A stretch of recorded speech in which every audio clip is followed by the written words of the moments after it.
Hi guys, welcome to the second day of Armies of Exigo Championship 2025 qualification. I see we got Urakaar here, Fenrir, White Defender and also Master Moist finally made it today on time, eh? Welcome guys. So today we'll of course continue with some qualification games. As always I pinned the link to the bracket in the chat, so you can always take a look on it. We can also see it here on the stream right now. So yesterday we finished the whole round 1, and in round 2 we finished 2 games, so we have 3 remaining, and then we'll just continue with the other rounds. We should hopefully have everyone here today. Unfortunately Pravsha has some problems with his monitor that got broken, and he won't be able to get a new one before today's stream, so we'll probably have to give him at least one loss here in the round 2. Then we'll probably play 4 games in round 3, and then we'll leave the 5th game for next week. I wanted to finish at least 2 full rounds, but I don't really want to give him 2 losses, but we'll see how long the games will be and if actually everyone else will be here, because I mean Cozy was saying he's not available on Saturdays, so he should be available today, but I haven't seen him online yet. At least StingerRush and Fenrir should both here, so we can at least do this game probably first. And Master Moist is here, so even if we would have to give another loss to Cozy this round, he will at least be able to play the next round with someone else. Yeah, just quickly checking Discord. Yeah, Pravsha saying he understands it's his own fault. I mean, it's not really his own fault that his monitor broke. It's probably kinda random, but he was sharing some more problems with it a few weeks ago, so potentially he could have already gotten a new one before. But as I said, I don't really want to give him losses, but we need to move somewhere, so at least one loss will be definitely necessary in the round 2.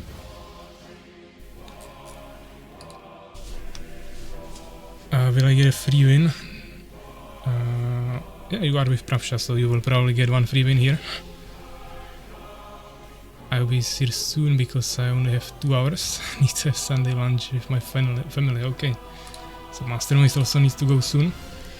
So let's just start, guys. As I said, we'll probably start with this game, which is StingerRush / CQ with Fenrir.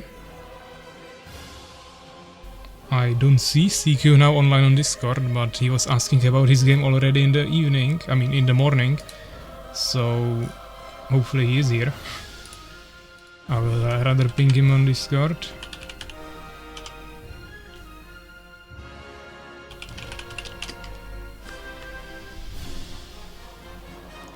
At least online on admin, eh?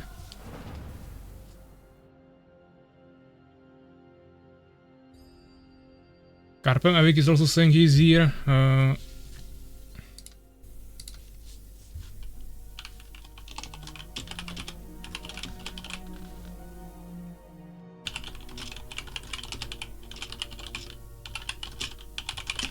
Of course, he already played his game in round 2, so we should skip it yesterday, so he will play in round 3, but we are not there yet.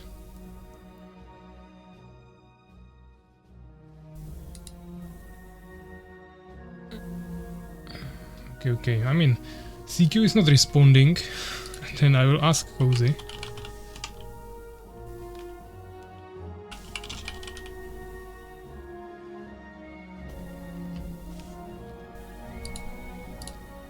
Okay, Cozy is ready, so we can do Cozy and Master Moist.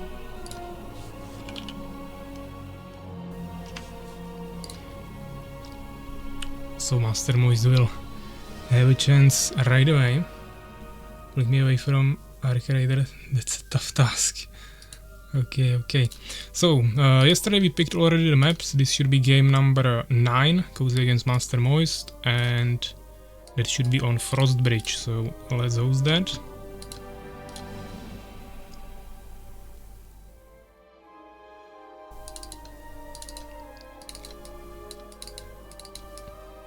Hopefully you guys have the map packs for the tournament.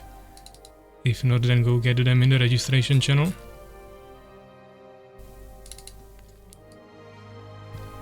Yeah, we need referee, map explored, and they are both joining. Okay, so let me quickly adjust the overlay.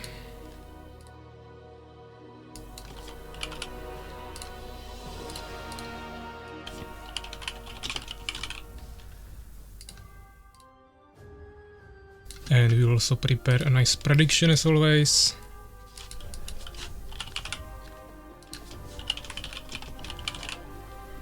Starting right now, 2 minutes guys, you can start voting. Suwak is also here, welcome. I'm cooked. We'll see. But guys, prediction is running, 2 minutes. You can start voting. Yesterday we had some nice votes. There were like few that were 0 on one side, but we had also like 2 or 3 where we had multiple thousand on both sides. So that's of course always the most interesting when we have some bets on each of the sides. Mastermo is joined, then he left. Yeah, he's getting the maps. Okay, no problem. It would maybe download for you even in the game, but definitely better to get them. Cozy is already here with Empire and the yellow color. I believe he usually plays Empire, so that's pretty usual.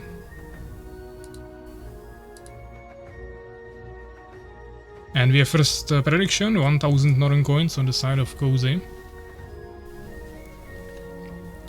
Frost Bridge is a cool map, yeah, definitely pretty unique. We had one game on it yesterday.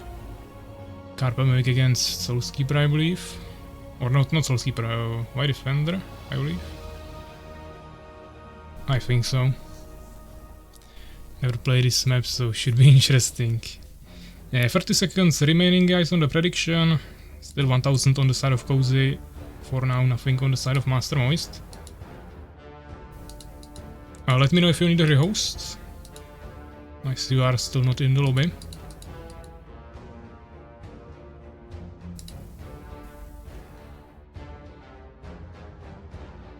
Okay, this music might be actually copyrighted, let's skip that.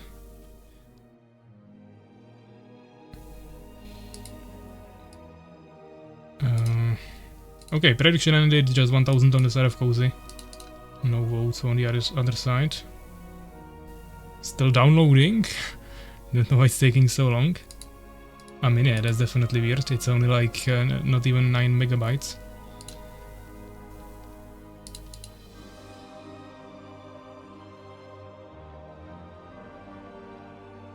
Remember to do fourth expansion on the correct side of the miner line to get gems. To unlock them with workers. Yeah, that's definitely a good idea. I mean, yesterday we saw KaerbEmEvig building it on the other side, so he wasn't getting any gems. But he wasn't spending them at all anyway, so he still had like 1000. But of course, in general, he wants to get the maximum value. You can kind of see this on the mini-map, that the mineral fields are like behind the locked line, where we have to mine through those small gold piles.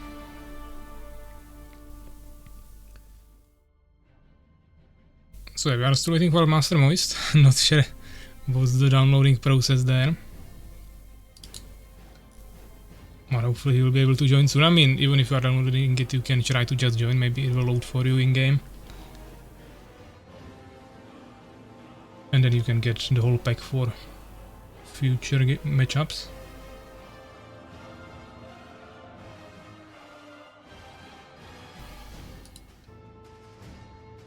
Need rehost, okay, we can do that.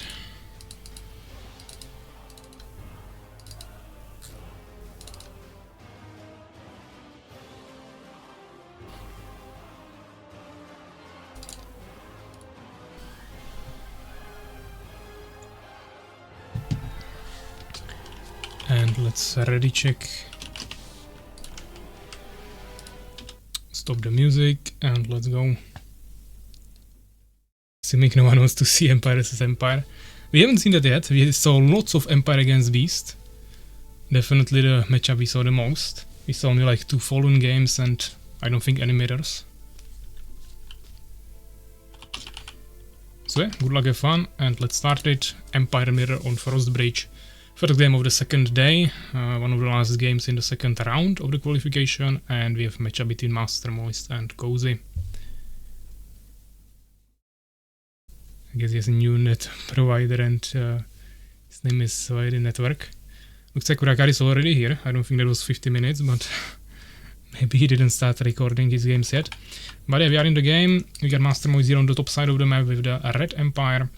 Cozy actually with green color. He was yellow before, but swapped to green with the rehost, and he's also playing Empire, this time in the bottom left corner of the map Frostbridge.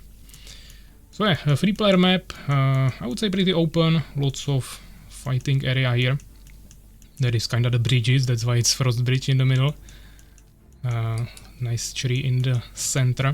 And that is of course the third spawn, so you never really know where the enemy will be on this map since you have 3 different positions. Still easier than 4-player maps to find the enemy, but I would say the distance from main to main is actually one of the largest or longest from all the maps, because if you would have a 4th position there, then the positions would be at least closer to each other. On 2-player maps it's maybe even about the same distance, but of course then you have only one place where the enemy can be, so this might be potentially still take the longest to find the enemy if you are unlucky. But they have the same spawns as we saw yesterday in the game with KaerbEmEvig and White Defender, where they also were on the position on the top, and then here on the left side. We can actually see Cozy going for immediate expansion with the Empire raise here. Can be usually kinda scary and risky. It might work in Empire against Empire. We'll see if Master Moise will go for a rush, or if he'll also decide to expand after finding this. He's of course lucky and finds this immediately. Scouted the right expansion, and he saw it of course, so let's see how he will react. For now he's going for double barracks, so seems like this will be an all-in rush. Of course ideally you would want to start the second barracks a little bit earlier if you would go for double barracks opener, but this can still work pretty well.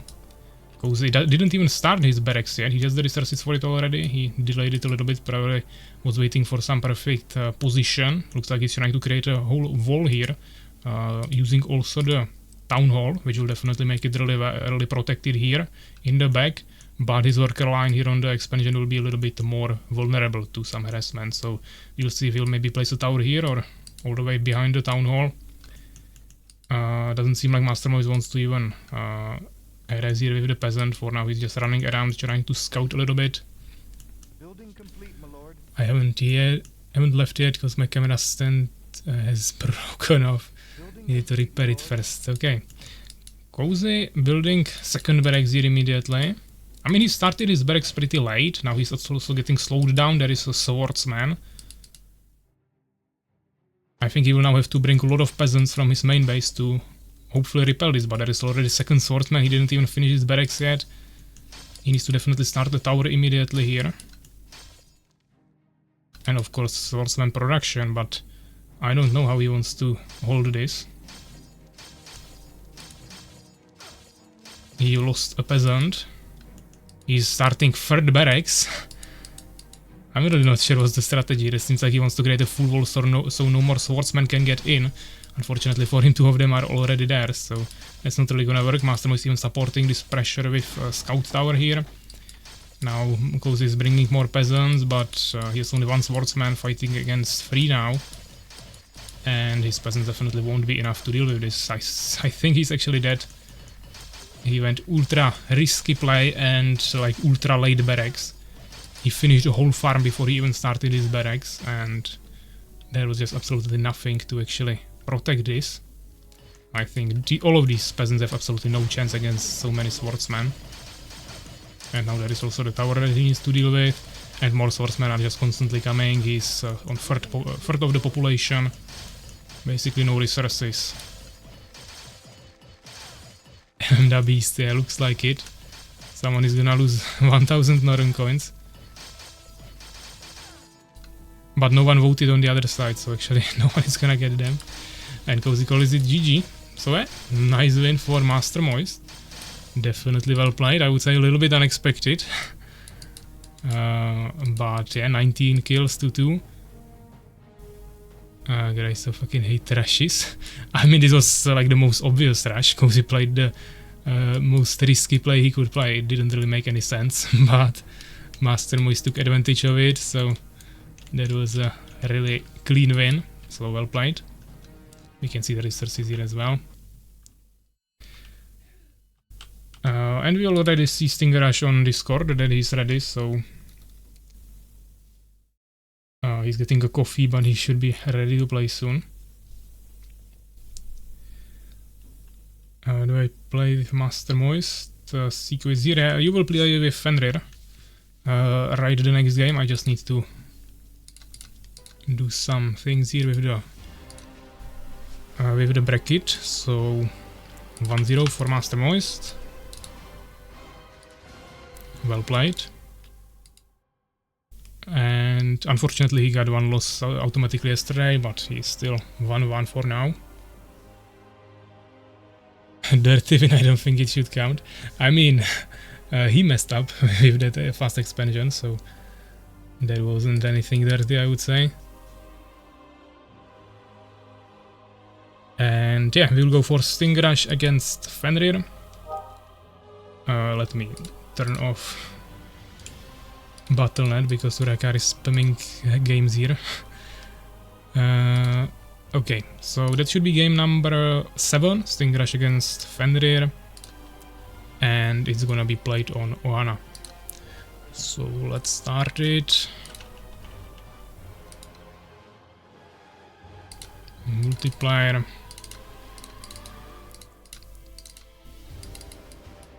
And on a server version, you guys can join.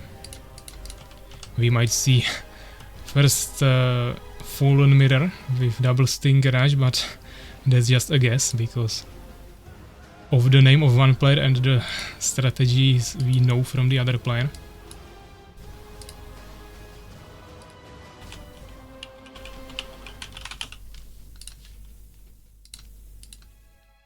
So let me just quickly adjust the overlay. Double checking should be fine like this. I know the cause is good, so I didn't want to go for a macro game versus him, so I just rushed like a noob I am. Should always punish the greediness, otherwise you won't, you would be dead, yeah.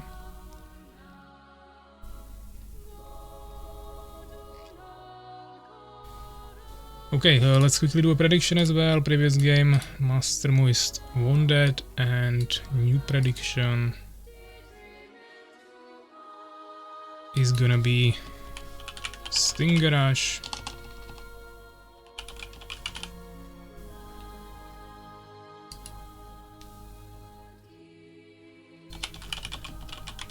and Fenrir. You guys can start voting, 2 minutes. Starting right now.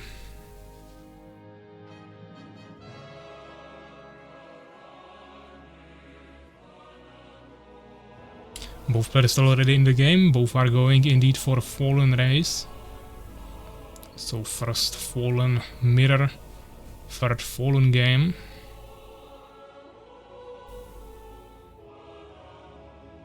Is water in middle volcable? Yeah, the whole area should be volcable that you would expect. There is of course some barricades like the tower next to some trees, but it's all volcable. Definitely no hidden chests, we didn't include such maps.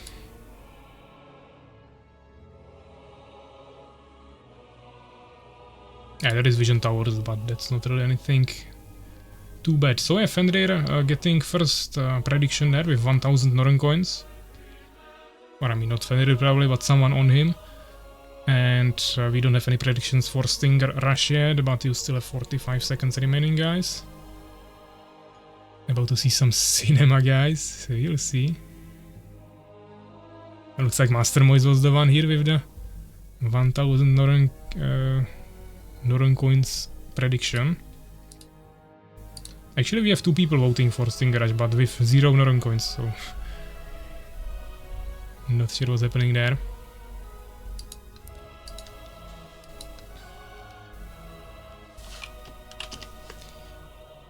Let's ready check. Stop the music.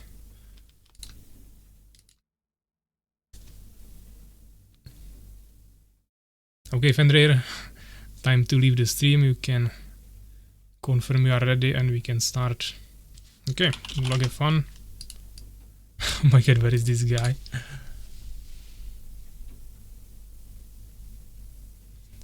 You can only vote for 0, okay.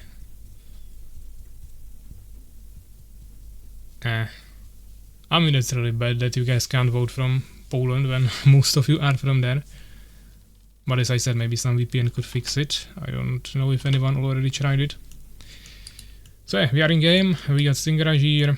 No, actually, this is Fenrir. Fenrir in the bottom right corner with the purple Fallen, and then we have StingerRush / CQ in the top left corner with the green Fallen. So a 2-player map. I wouldn't say like excessively large, kind of average size, but do have a safe expansion here, which is really good. A little bit more awkward to protect it here because of these trees where you can walk around them, and then this ramp, which is not prolonged, so you also kind of build right on top of it, but it's pretty well defendable, so nothing too scary. We see StingerRush not even making a front base, just immediately spawning the buildings here, not even bringing the deformer more in the front to get maximum value from the unholy ground that it creates. He just spawned it right when where his summoner appeared in the beginning of the game. Then he immediately went for one hive, then a harvester, and probably another hive. So pretty standard opener, just pretty weird position for it.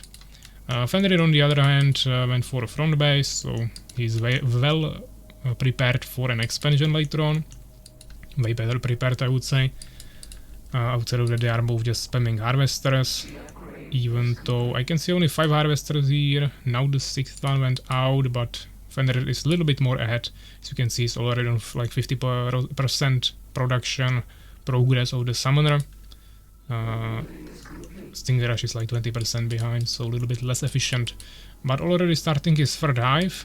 We don't see Fenrir doing that yet. He actually went for incubator, so he's either not going for full stingers and wants to also make spitters or even guards, or he just wants to get some upgrades. Yeah, he's now going for the third hive anyways, so probably just a little bit different build order. Now we can see the incubator from StingerRush as well, so he might have a little bit more stingers earlier. As you can see, his third hive will be already almost finished. It's on 90%, this is only 30%, so like 60% difference there in the timing, but Fenrir can start his upgrades in the incubator a little bit sooner. In general, still pretty balanced, no one is really too far ahead. Let's see if they will hide in the ruined tower. Would kinda make sense to take some damage, hide in there. It's really hard to destroy it with just few units. There is a second stinger now, yeah, but Fenrir wasn't fast enough. He was probably looking somewhere else, so he lost the stinger. He's coming with 2 more. And really looks like it will be full stinger spam from both of them.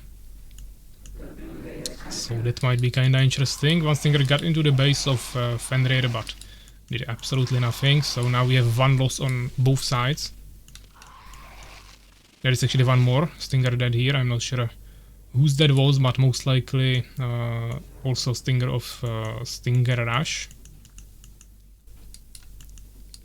We don't see any upgrades in the incubator here. Here we have fast reflexes for Fenrir. Population in favor of Fenrir by 4. Here we see Summoner ready for a control form. Fenrir forgot to make his Summoner, so now he's locked on population and his Summoner is not ready, so definitely a misplay there. StingerRush is getting Insect Haste upgrade for extra movement speed of Stingers. Here we have a nice skirmish in the middle. I think StingerRush has maybe a little bit more units, or at least better position there. Definitely dealt more damage, but if Fenrir can retreat and heal up, that will be really nice. He also got the ruined tower there. We don't see any towers from either of them, so of course you still get the advantage of fighting on the unholy ground, but unholy ground also heals enemies, so you really need to fight on the edge ideally to be getting the healing while the enemy doesn't get it. But now Fenrir got some reinforcements here, so he should have a little bit more stingers. StingerRush will have to retreat. Now it's only 2 population difference. Fenrir a little bit more ahead in terms of gems gathering, also a little bit more wood now.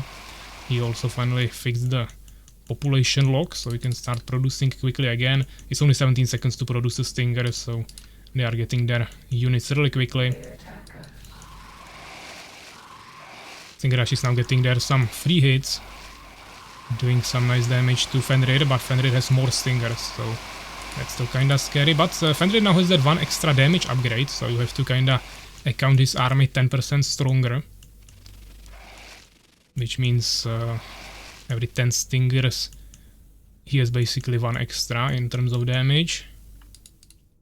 Now he's also getting Insect Haste, and StingerRush is now getting Fast Reflexes, so they just reversed the order. I don't think the movement speed is doing anything here, so the damage is definitely more valuable. But I would actually maybe even opt for armor first, but doesn't really matter, yeah, I mean, it's a mirror, so armor or damage doesn't really matter, but you should get those probably both before the first, before the movement speed upgrade. I really don't see much reason for that when they are fighting like this. Of course, the units can still surround the enemy a little bit faster, but I think just straight up stats will be stronger here. Population now a little bit in favor of StingerRush, but of course Fenrir can produce right here. I don't know why he's not producing now. He has lots of resources, free population. He could be getting reinforcements right in this spot, but he's not producing. That's a huge misplay. He's trying to get a tower there, so he's still doing some. Even expansion, he's definitely still doing some multitasking, but kinda underestimating the units there.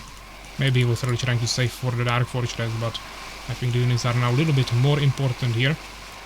But he totally destroyed StingerRush anyways, because he was really stuck there in a bad position, taking lots of damage, and as you can see, he forgot lots of reinforcements at home, so he probably either didn't have the rally point there, or maybe he was trying to destroy the watchtower, which caused him a lot of time, and in the meantime he lost all of his pressure here. I don't know if he saw the Dark Fortress, maybe he did. But doesn't seem like he would be expanding himself.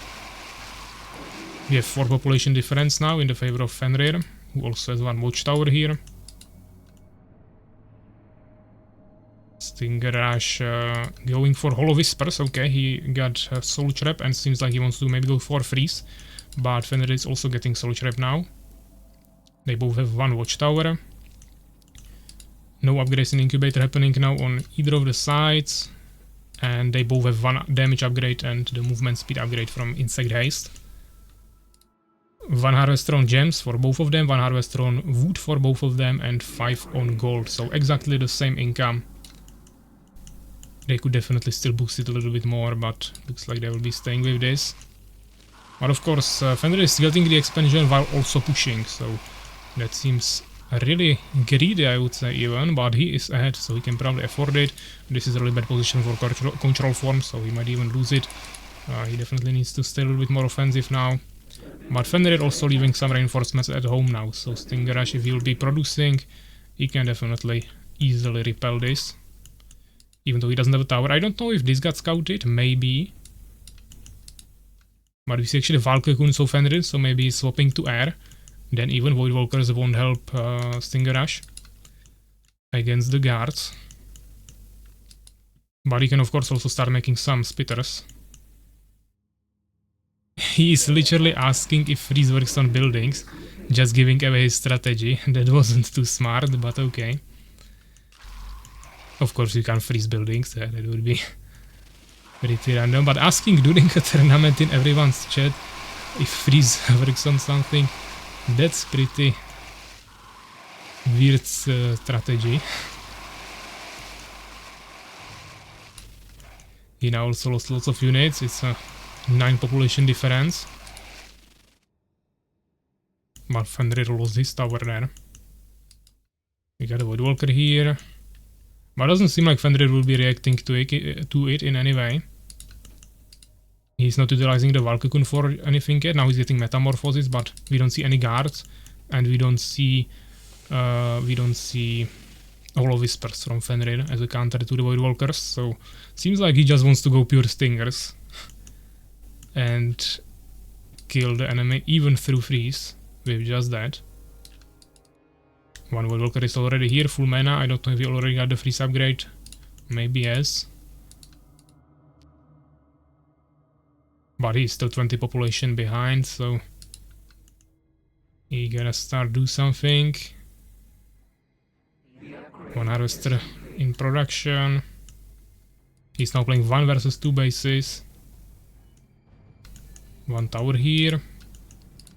And yeah, looks like he's just gonna get the Metamorphosis, get into the air and drop on the enemy base or something like that.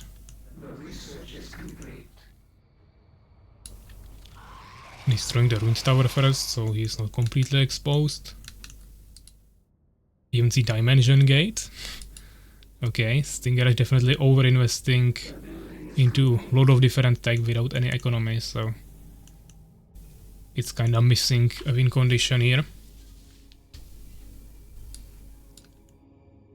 He should ideally get some plan there. Now he's 20 population behind. Fenrir definitely could be also spending a little bit more resources now, but he can still get it probably just with this. But let's see, is there a freeze or not? If he didn't even get freeze, then I'm not sure why he made the Void Walkers. But doesn't seem like he has it. It really seems like he just got the Void Walkers. I mean, it's still dealing some decent damage. I'm not saying it doesn't, but you can just get summoners then. They have less HP, but it will be similar effect, so yeah, he just gets totally destroyed. If he would have the freeze, I mean, it still gets lots of armor. It grants like 8 armor to all the frozen units, but really not sure there. I thought voids can do damage around them. I mean, they were doing damage, but it's not gonna one-shot the Stingers. So yeah, Fenrir definitely. But, I mean, it was pretty close. Okay, why Defender with the Karen sound effect? It was pretty close in the beginning, of course, because it was exactly mirror. But then StingerRush started doing some weird tech up in different directions, and it didn't really pay off. So eventually, Fenrir just overwhelmed it. Also, thanks to the expansion, he had 1,200 extra gold on his side. Better Stinger one, any arriving as well. Yeah, welcome. So let's close this. It was 13 minutes. StingerRush asking if now with Master Moist. I mean, I don't know yet. We can potentially do your game right away again, because we'll probably move to another round now, but I don't know who will be our enemy.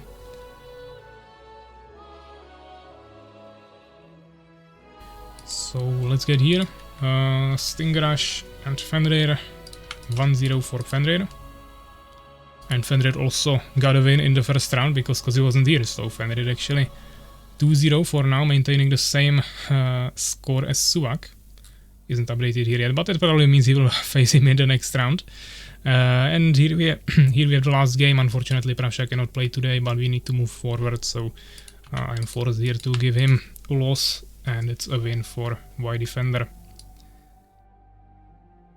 So yeah, let's take a look on the bracket for the round number 3. As I predicted, we got Suwak against Fenrir as the first game. Then we have KaerbEmEvig against Cozy, Y Defender against StingerRush, Pravsha against Master Moist, so Master Moist probably won't be able to play today. We'll either have to give another loss to Pravsha or just leave this game for next week. And then we have Soulkeeper and Urakaar, which is a matchup maybe also a little anticipated. Yeah, free win. Yeah, I mean, you Master Moist got a free loss yesterday, so now you might get a free win. But as I said, maybe we'll leave this for next time. We'll see how the other games will take long.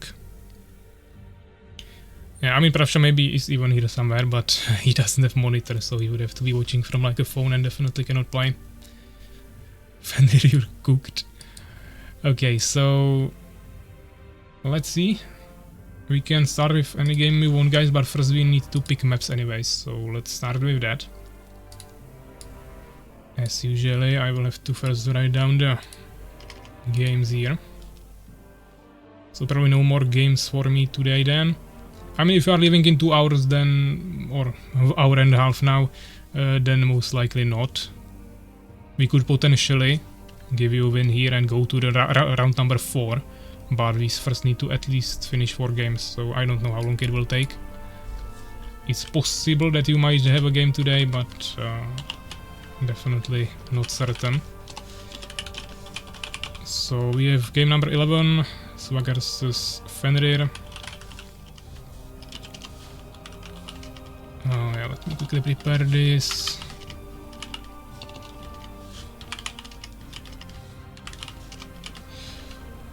And game number 12, KaerbEmEvig versus Cozy.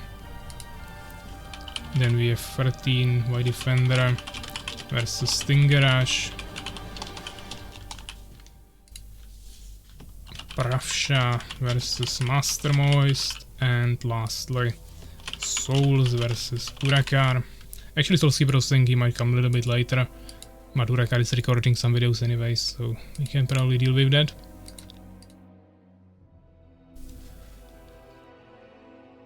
No, it's fine, I do need to go soon anyways, so works out for me. Okay, I mean, even if you go to next round, we can just leave your game for later. So either we'll leave your game from 3rd round or from 4th round for later. Shouldn't be a problem.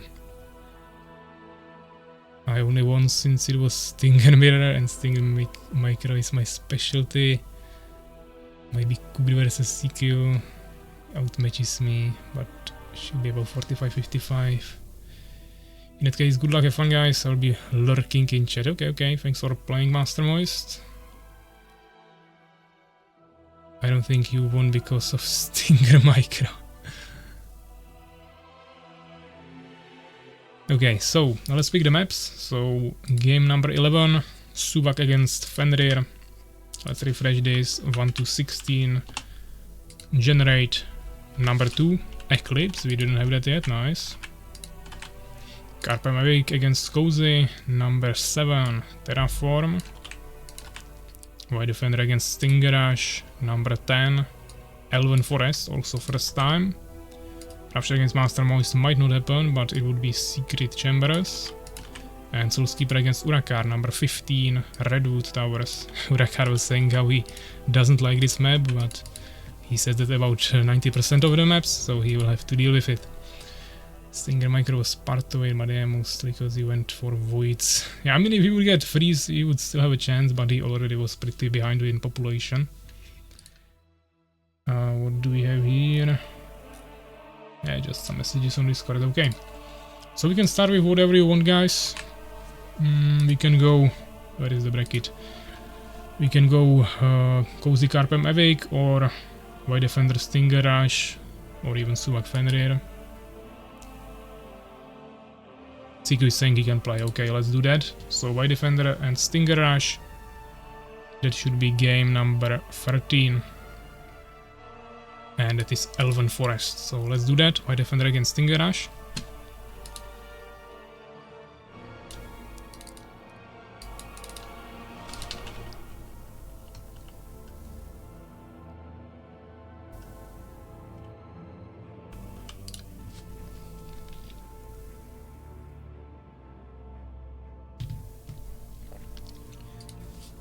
But my overlay is not working again, so might need to restart game.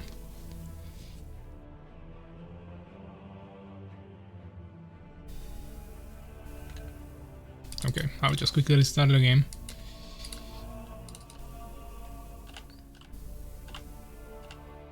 How much more time I have? Soulskeeper arriving. Approximately 3 games, I believe, maximum.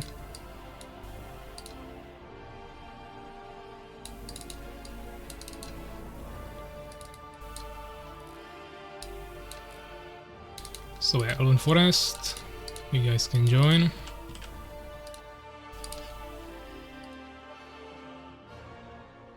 What is this? Yeah, okay. And let's quickly prepare the bracket as well.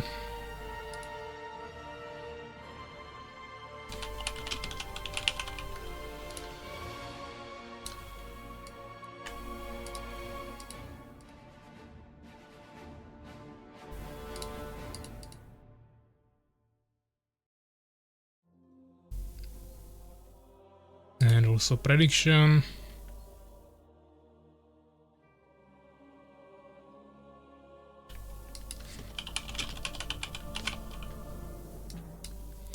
And we got White Defender against StingerRush. So you guys can start voting, 2 minutes as usually. Starting right now.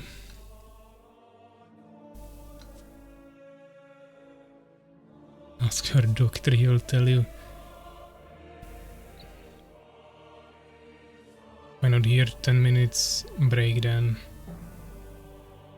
Okay, not sure what that means.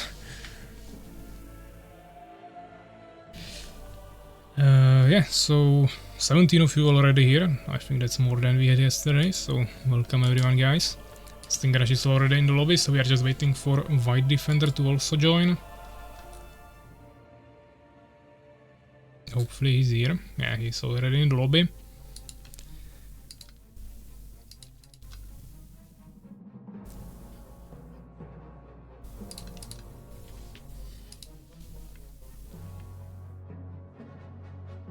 1 minute remaining on the prediction, guys, so you can still vote.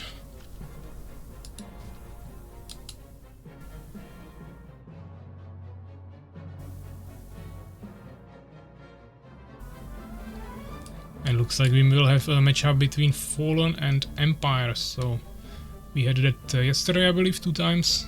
Both games are won by the Empire.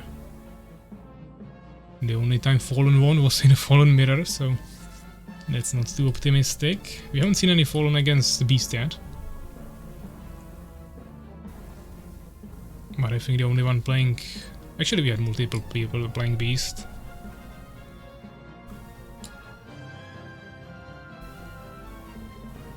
Where the fuck is going Empire? Probably thinks it's his highest chance of winning. So let's ready check.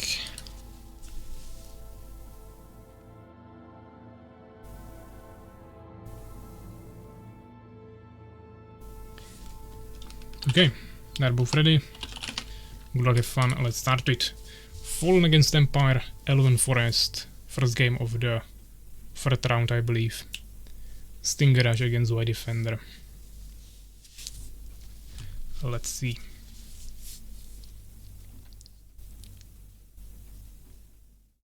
So we are in the game. We are watching from the perspective of StingerRush, spawned in the bottom right corner with the yellow color and the Race of Fallen, and then we have White Defender with Empire and Sand color in the top right corner of the map Elven Forest.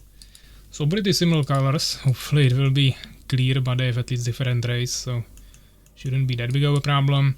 We can see White Defender immediately starting a front base, but sometimes we see on this map people building even like all the way here in the front or near the expansion. There is definitely multiple different options, but of course if you want to play it safe, then this is probably the optimal way of doing that.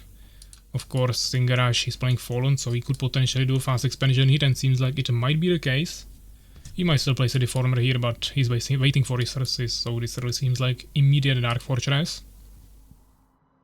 White Defender is already freaking out. Luck for Urakaar. So Dark Fortress is down. He's going for Deformer.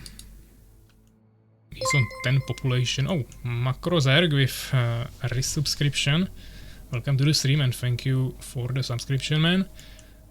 Also, Jojo Brecaser arriving to the stream. Hi everyone, yeah, welcome. So, I don't actually know how he got to 10 population. He should be... Yeah, actually he has 5 harvesters, should be fine. Usually you start like a summoner there, but he's really going for a really fast hive here. Not weaving any more production in there.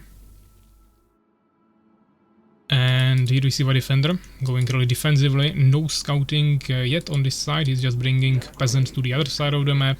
He probably scouted this corner and now he's going to the bottom left corner. So a little bit unlucky. He will find the position as the last position where he will look.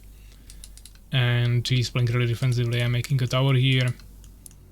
Farm here in the middle, kinda splitting the enemy army, but he can still attack through here. So not really sure if this is the right position. I would probably just put it right next to the tower to protect it a little bit more from melee attacks, or just put the whole front base in the middle of this entrance. We see some initial gems and wood gathering. The gems mine is on this position really far away, or in general on this map, so usually you need 3 villagers there unless you are Fallen. And White Defender is already coming with a swordsman to this location, arriving about the same time as his peasant scout will be arriving. Mastermind is winning against Cozy. Fenrir beats CQ. Yeah, we just had those games. Okay, so some initial saturation, incubator, only 1 hive, that's really risky. Not even starting tower immediately, but he didn't pre-gather wood, so now he's kinda stuck here. Can't really do much. This might be another rush kill, but actually no, White Defender is going for expansion as well, so this will be a macro game potentially. This Stinger of course cannot fight this, but still, he was too late to retreat, but damaged the swordsman quite nicely. Yesterday Pravsha meets Urakaar, Jesus.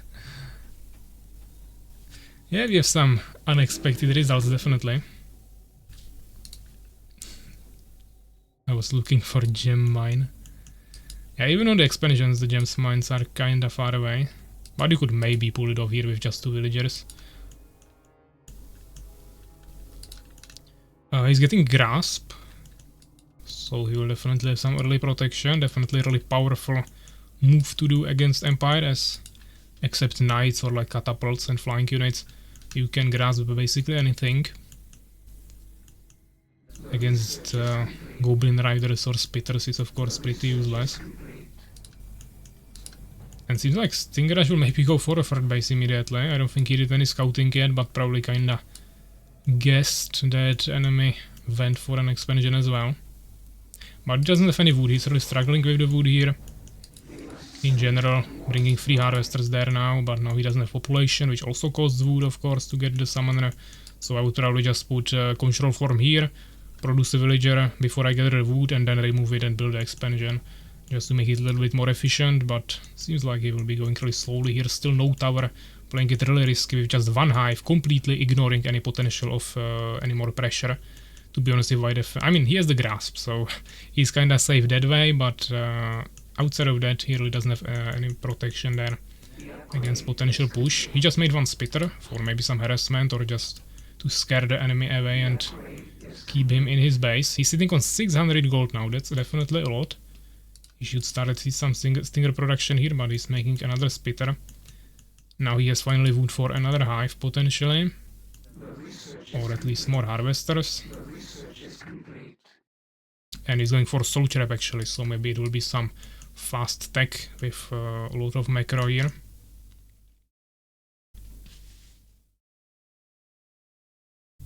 Tournament stress and CQ thinking, voice have harm aura.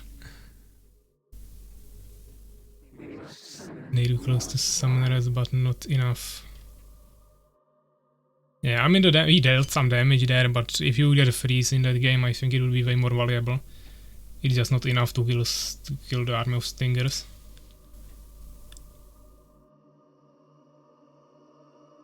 It's cool that I can skip, watch Fenrir vs CQ, and then watch at the same time live stream. Yeah, we should have those features there now. So second hive finally, nice.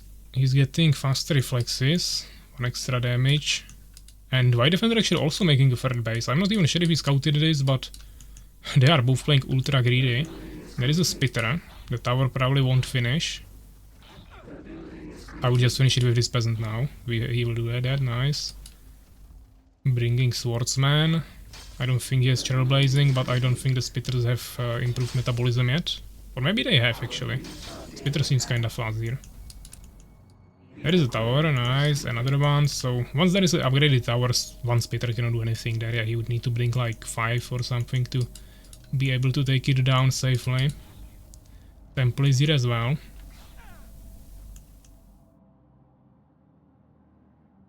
Singer is being frozen, got 10,000 armor.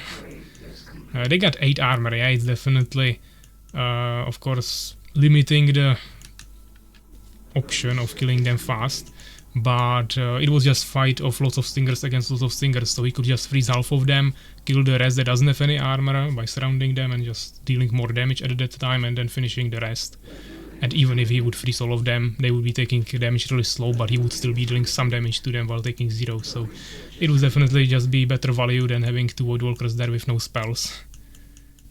Even though it might not be still perfect, I think he shouldn't go for Void Walkers there, but when he went, he should have definitely gotten the freeze at least.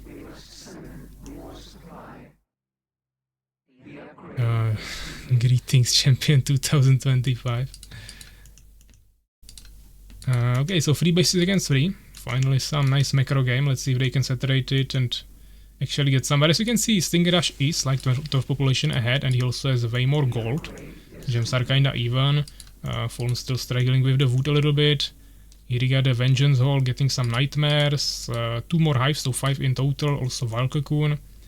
So potentially some guards, but for now he's only spamming stingers. Maybe he's getting Metamorphosis. No, he's just getting more stat upgrades.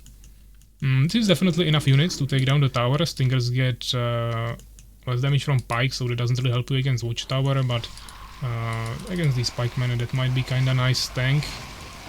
Tower is down immediately, even some peasants here. One priest. I mean, StingerRush could still be kiting with some damage here with the spitters. But he focuses down the priest, definitely a really smart move. He's gonna lose all the stingers, but at least he got a priest kill. That can be kinda valuable, even though once you are on free bases, gems are not that big of a problem. But mainly, he saved the spitters, so that's really important. Going for 4th base even. Getting tough Carapace now for 1 armor upgrade. He's on 2-0 now. StingerRush is on 0-2, so kinda reversed upgrades there. We even see a catapult, so going for some siege, getting the 3rd upgrade on towers. After getting the gnome workshop, producing a 2nd catapult. No tier 3 upgrade yet, but he's getting some advanced barracks here. 2 towers now. Since he lost 1, he's rebuilding 2 at the 3rd base. And here is a nice skirmish. He needs to definitely stall this to get the tower upgrades there. Pikeman nicely focusing on the spitters immediately. He's focus firing them back. Stinger is in the meantime holding the swordsman. Now he needs to pull back, but he bought the time he needed. Now he needs to bring some peasants to repair the towers while he's killing the stingers with the swordsman. He's not getting hit back on his army now, but he needs to definitely save the towers. And 1 tower is finished. StingerRush wasn't focusing it, he's gonna lose all of his stingers, but now he has to retreat, so expansion should be safe for now. He doesn't have any more forces here to push it now, so the swordsman should probably retreat to the tower, maybe build another one, and he should be safe for now. But now he started upgrading it, so that could be risky, but he cancelled that. Nice attack from the side here, could be definitely good. Unfortunately the swordsman, level 3 with aura, should definitely play much safer with him. He lost him, so that's a big loss. Another attack from the other side, but there is a tier 3 tower and a catapult. So let's see. I mean, he one-shotted the catapult, now there is the tower, it's not getting repaired immediately. It's gonna fall down. The Nightmare is still kiting here. Stingers are also coming from the side, some AFK swordsmen as well. Looks like White Defender is kinda falling apart, his 30 population behind, sitting on 1500 gold. Lots of gems as well, he lost all of his peasants in this base. Doesn't really have much to work with. CQ now also of course has 1 extra base. 1 catapult is gonna get produced here, but nothing to protect it. 4 swordsmen coming, but yeah, this seems like too much already, so I don't think White Defender can turn it around anymore.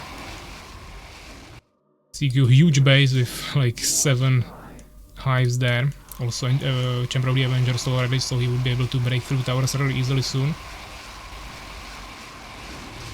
112 population.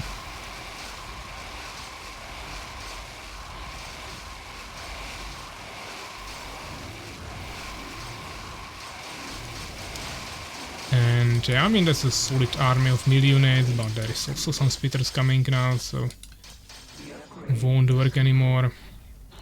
My Defender desperately trying to get some towers there in his remaining bases, but he's gonna lose a lot of infrastructure here anyways.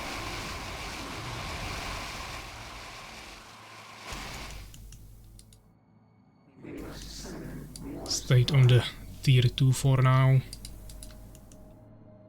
And first Avenger is already coming, second one in production. Even some priests died here, I guess he had them garrisoned.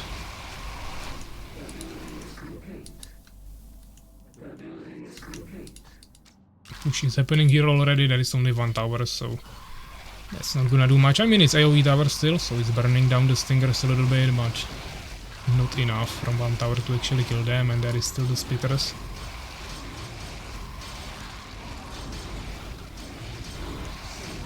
White Defender trying even another base now in the corner, but there is already the Avenger.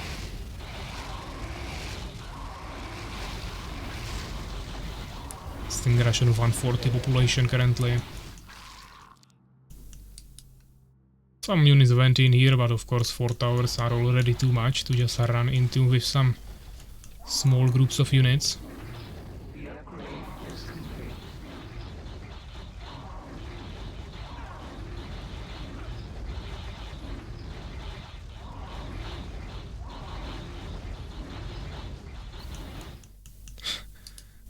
That's some interesting interactions here in the chat as well. White Defender still not surrendering, trying to create some last Bastion, but that won't be enough to hold this off. How much can I eat in peace? I mean, we have 2 more games, I believe, in this round before your game, or we can do your game right away, but we need Urakaar first, so kinda depends when Urakaar will come. So yeah, I mean, if your eating will take 10 minutes, then you can go eat. If it will take half an hour, then maybe better to leave it after. Versus who? We are playing with Urakaar. Okay, now 4 upgraded towers will be enough damage to kill the Stingers pretty quickly. Doesn't seem like he wants to snipe it with the Avengers, so he even got stuck here.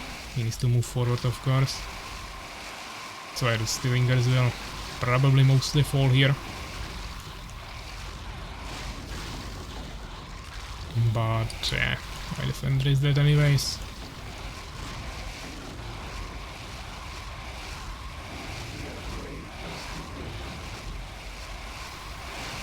I won't tweet. I mean, you can, as Fender is saying, take the food here and eat while watching. Or as I said, if it's 10-15 minutes, it's not a problem. If it's half an hour plus, I don't know how long it takes you to eat.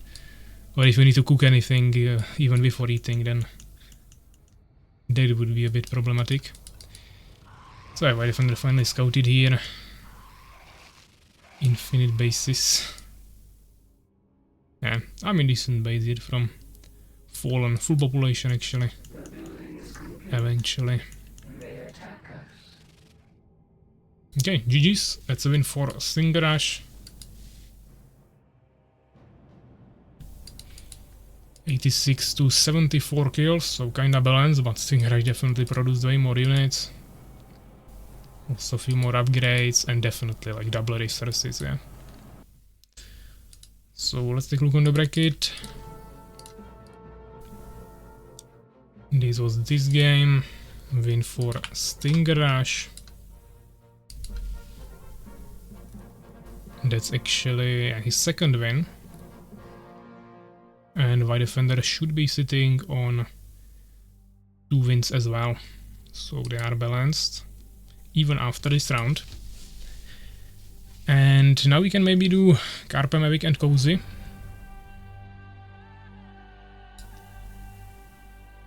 GG's them, you get cooked.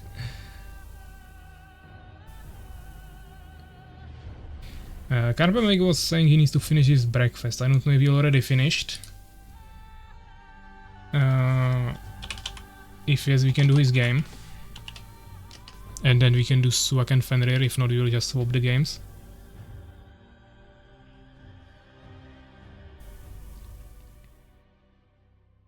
Okay, he should be ready. So we can do that. That should be game number 12. KaerbEmEvig against Cozy. And that should be on Terraform. So let's host that. Do I have any more games left now? Not in this round. I'm still not sure if we'll go to the next round today or not. I don't really want to give 2 losses to Pravsha, but depends how long these games will be that we are playing currently.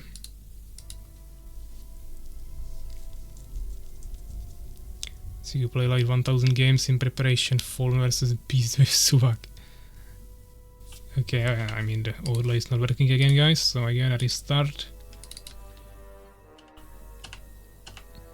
I think I need to wait a little bit after starting the game, then go into main menu, then wait there again. It's really weird, but restart always works, so at least something.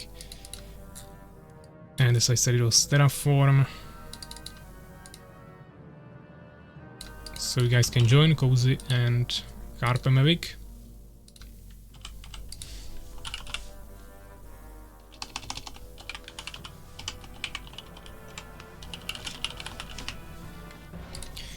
And I'll quickly prepare the overlay.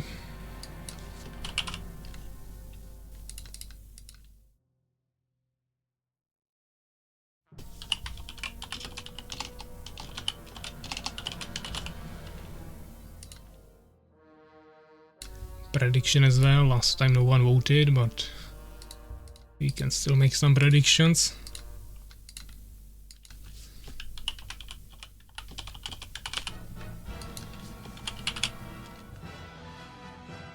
We're starting right now. You guys can start voting. 2 minutes, either KaerbEmEvig or Cozy. We are playing on Terraform. Cozy is already in the lobby with Empire.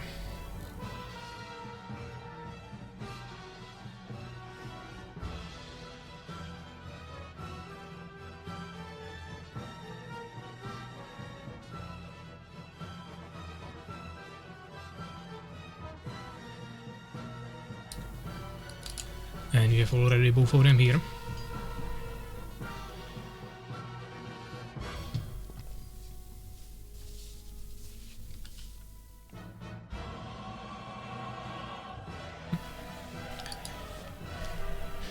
And so yeah, prediction is still running, guys, but we can already slowly start, so let's ready check.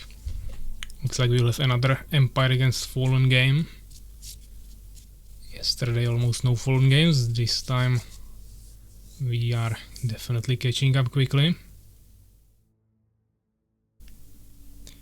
And they are both ready, so good luck, have fun. Let's go.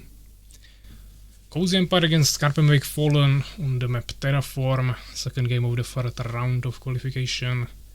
Championship 2025.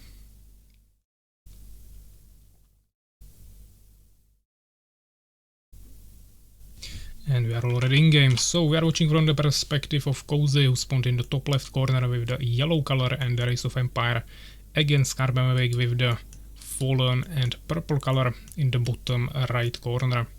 So a 2-player map, of course, kinda safe expansion, a little bit more wider entrance, but nothing too crazy. You also get some extra gems from the mineral fields, which is also a little bit less gold, but in general these are way more valuable expansions in general.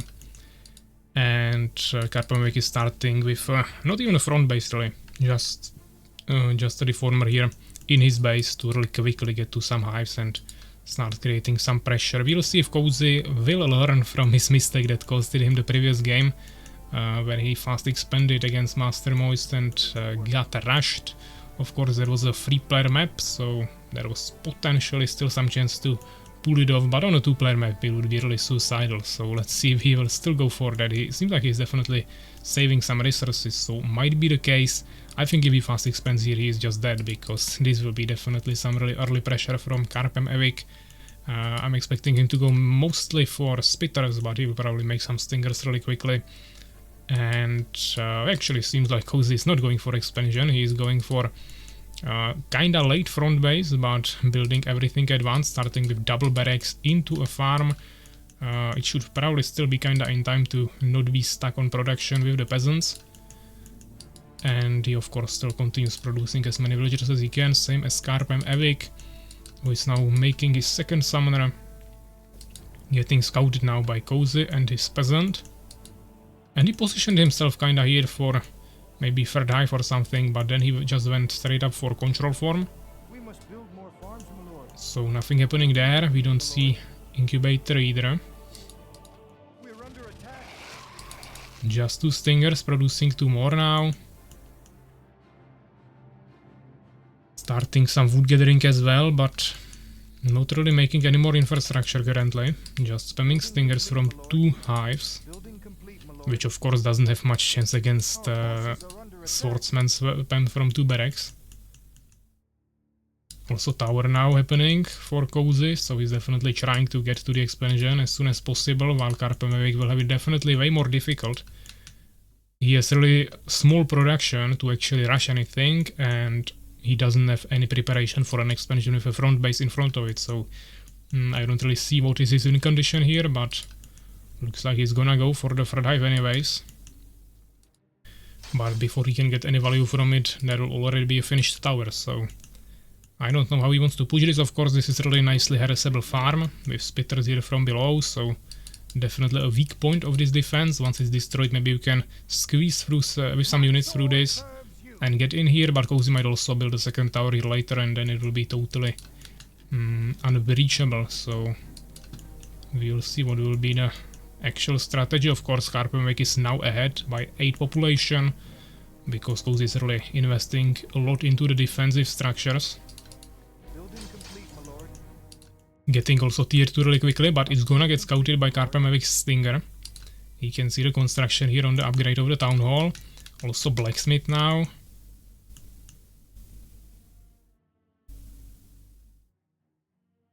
And looks like Cozy is preparing for the expansion slowly. He just doesn't have gold yet.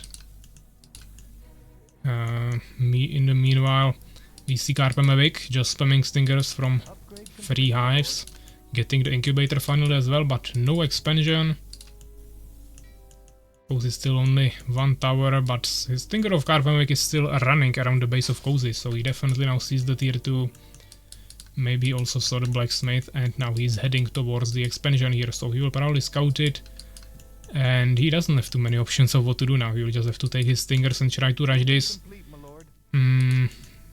If he would have 3 swordsmen, he could hold position with them and close this completely. Then I would be definitely convinced it's not pushable by the Stingers when there is the tower, and he would be holding it here fully. Like this, the Stingers could potentially get inside before Cozy can react, and they could do some heavy damage there. So we'll see how it will evolve, but yeah, looks like KaerbEmEvig will just go for expansion anyways. He will have it much later. The build time is 10 seconds slower, plus he started it already when Cozy's expansion is on 50%. He's now also going for temple. Blacksmith getting actually iron arrow, so that's a damage upgrade for elf rangers. Also upgrading to advanced barracks. Of course, elf rangers are pretty bad decision to go against mass Stingers, but if we'll see some spitters or even guards, then of course it's pretty viable option.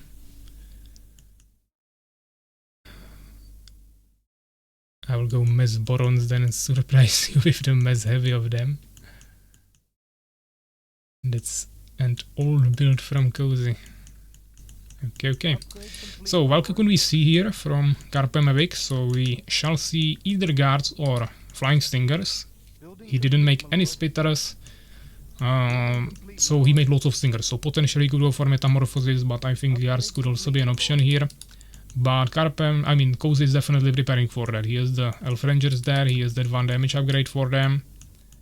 Even Elven Century here. Ready for work, my lord. So going for some phoenixes potentially, or at least a Dryad for scouting, but he's already on tier 2, so we can definitely make a phoenix. 3 swordsmen heading out of the base to scout a little bit, while elf rangers are accumulating here with priests near the temple. Of course, still absolutely no protection of this base, but Cozy is not too aggressive yet. Lots of pre-made harvesters here, so that's nice. He can saturate the expansion immediately, while Cozy still has only like a little over half of a saturation there on his expansion. So even though KaerbEmEvig will get the expansion later, I think in terms of resources they are kinda equal. Not too big of a difference yet, and KaerbEmEvig is still a little bit ahead in population. But he doesn't have much tech, he doesn't even have Soul Trap yet, so no experience for him. No 2 advanced units anytime soon. He's getting Avenging Strike now, so definitely guard will be coming. But the question is, what can he actually do here against the mass elf rangers? There will be resurrection, there will be the precision archery for extra range for elf rangers. Lots of priests now being produced. We see the phoenix as well, another damage upgrade for elf rangers, also improve farming to get some extra population quickly. Stinger's only 1 armor upgrade, now getting the first damage upgrade. Of course the armor is also applying to guards, so that's definitely a smart decision. Now getting the 1 damage as well, because it's really cheap. Still on 3 hives, spamming the guards, not really scoutable by Cozy without the phoenix. But that's already coming, so I think KaerbEmEvig will have to act quickly. He's getting 2 towers here for some protection and a soul trap finally. Also 1 tower here. And Phoenix is already in the base of KaerbEmEvig. Guards will get scouted. There is not enough mana for a Nova yet. You need 35. So he's gonna get forced away. And we see another Phoenix, even more Elf Rangers, also Trailblazing for extra movement speed for Swordsman, some extra Peasants, and also Tier 3 Castle upgrade, even though only on 2 bases. I don't think he will be able to finance it much. But maybe he just wants to get Fire Arrows, that might be the case here, since he's going mass Elf Rangers. Research complete, my lord.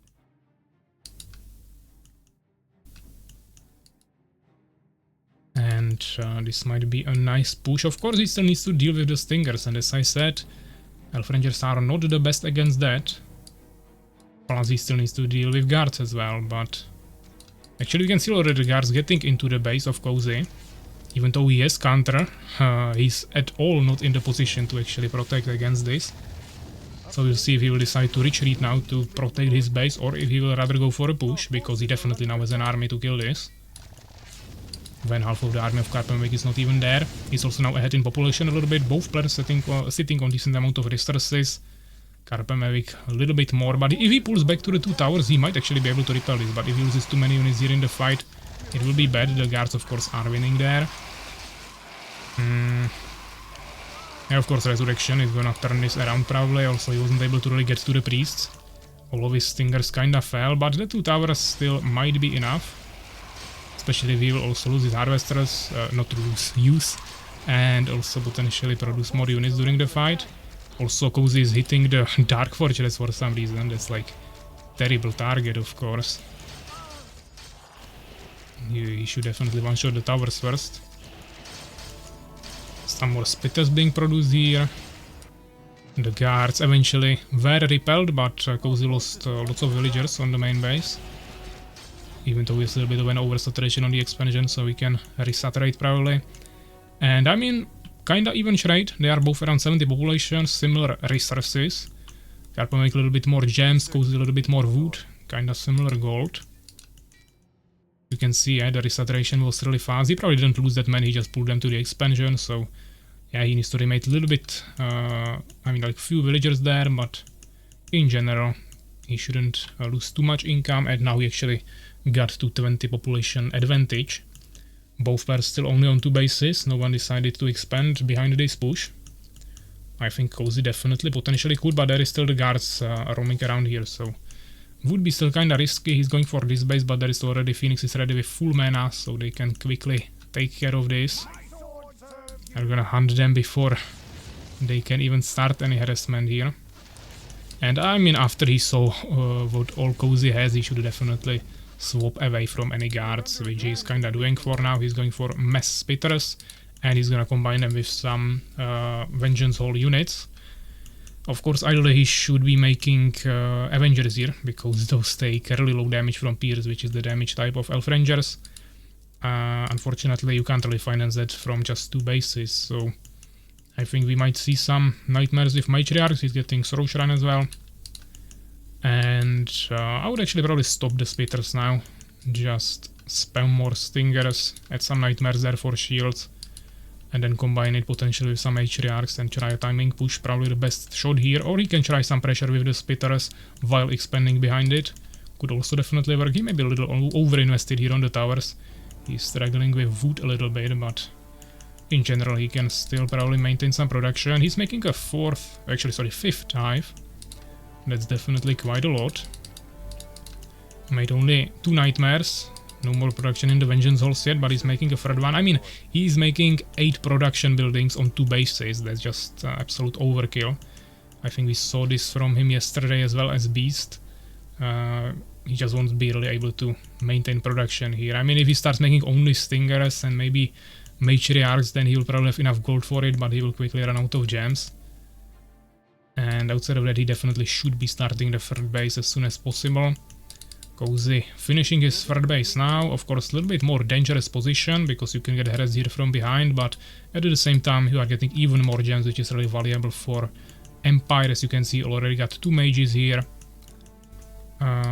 Obsidian Tower in the back. He's actually getting Fury of the Ancients. That's an interesting choice. I don't think he even got Decree yet, and he is getting Fury of the Ancients, so that might be a really interesting cheese attempt. Urakaar is back. What's the situation? You will be playing soon with Soulskeeper, so be prepared. either the game right behind this or the one after that. Also Czech Norris here, welcome. But we still don't see any expansion items. I mean, there is the former, okay, maybe he wants to prepare some towers first, but he is losing lots of time. Now the population is exactly the same, resources, I mean, lots of more gems for KaerbEmEvig, more gold for Cozy, but this is probably the last chance he has now to push. He is just getting out macroed now by this extra income of Cozy really quickly, so he just needs to do something. And he doesn't have any front line with Stingers, so that's also not gonna help too much. Bringing the nightmares there, but no matriarchs. As you can see, he has 8 production buildings, but he's producing... Actually, no, he made another hive, so 9 production buildings, and he's producing in 5 of them. And he's on 0 resources, so that's just not efficient. He's wasting lots of resources on infrastructure that he doesn't need. Now he's getting 160 research time upgrade. That's gonna take forever, of course, to give him any value. So he will get out macroed even more. But I mean, Cozy has the extra advantage of resources, but he's sitting on 2k gold, so now he's not really utilizing it, giving KaerbEmEvig even more chance to do something. That is a Stinger job. I would still rather see the Stingers being used in a fight, because they won't really get any value here, of course, but maybe he can do some split... he could be already attacking here, yeah, doing some split pressure, attacking on 2 different points. Instead, he's rather maybe dragging the army even more into the base of Cozy. Now he could attack, but he'll probably attack here. He doesn't even know about this base, so not sure how much value he can get here. Maybe he can one-shot one of its barracks. Would be decent. Demos aways for a while now again. Do I need to play something? Yeah, you need to play. You need to play soon. Next game or the one after it, as I said. Lots of first shields, they might fall off before the fight actually starts. Cozy has the fire arrows already, free 2 upgrades on Elf Rangers, both Protective Shell and Bless. That's like insane army, and it's a straight up counter to both Splitters and Nightmares, so I see absolutely no chance for KaerbEmEvig here, even though population is still kinda balanced. I don't think he still has the decrease. He's getting decree now, yeah. He was really trying to get the Field of the Ancients as fast as possible, so it starts charging. As you can see, he has like 8 mages or something, so that's definitely a lot.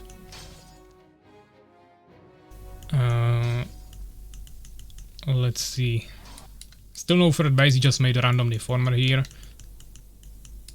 Now we can see production in 8 buildings, but of course he was sitting on some resources, so he's trying to spend them now. Cozy is still sitting on 3k gold and 700 gems and 700 wood. He could be producing so much, but he's just not utilizing that. Fortunately for him, he's using mages against Fallen with no casters, so that's gonna probably work for him well enough. But Cozy could easily produce another 40 or 50 population of units now. And swordsmen are definitely not the unit he should be producing. Also, he's only 2 barracks, so that's pretty low amount of production buildings. The exact opposite of what KaerbEmEvig has. KaerbEmEvig now locked on population a little bit. He actually has still decent amount of resources, as he's not producing constantly. But in waves, the resources are actually accumulating there for him, that he can actually then utilize the buildings. But of course, if he would have 100% efficiency of production, then he would have too many buildings. But now he needs to definitely pull back. There is the decrease, totally tearing him apart. Of course, the mages are nerfed. They have only 200 mana. But I suppose Cozy already has disciples anyways. Now he's nicely surrounded.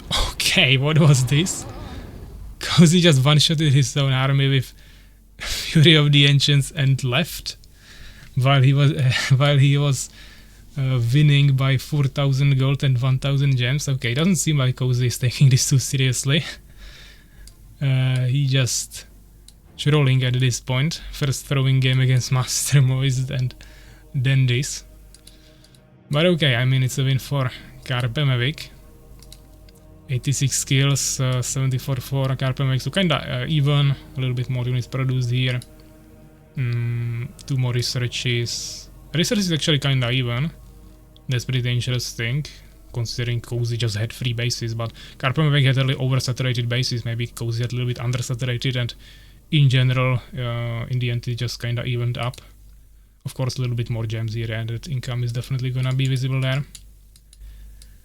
But yeah, this was definitely pretty weird. It was easily winnable by Cozy. Like, in 10 different ways he could have won this. He had extra resources. If he would get Decree before the Fury of the Ancients, he would totally destroy the enemy. And even now, with the army he had, which was absolutely by far much smaller than what he could have with the resources he had, and late Decree, he could have still won the fight if he would micro a little bit. What happened? Cozy just one-shotted his whole army with Fury of the Ancients. But you can probably just replay the stream and take a look on it yourself. That will be better. But yeah, let's get to the bracket. This is a win for KaerbEmEvig, 1-0. And if Soulskeeper is here and ready, we can probably do game of Urakaar and Soulskeeper now. That would be the game number 15.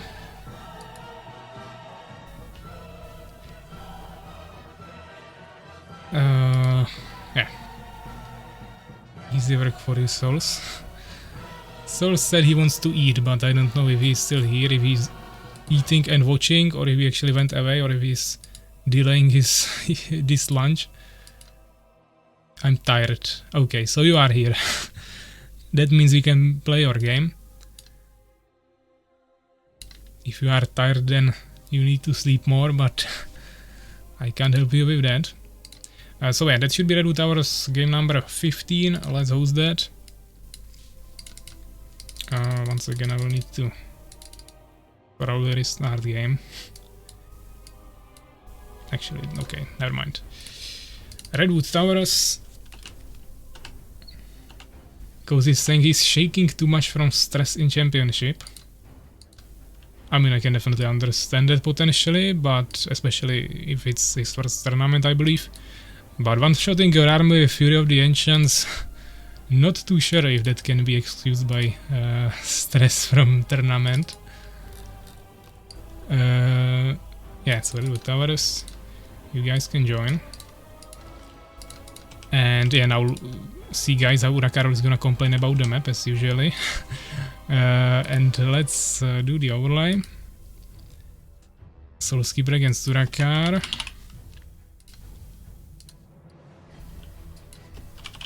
Urakaar and also the prediction. Previous game won by KaerbEmEvig, and the new matchup Souls against Urakaar. So you guys can start voting now. Fuck this map, exactly as expected. But Souls is also not happy, so at least it's even.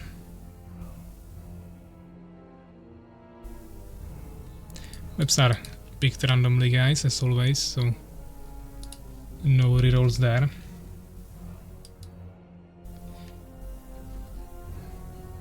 So a prediction is running, guys. You can vote. 1 minute 30 seconds remaining, but we can already check.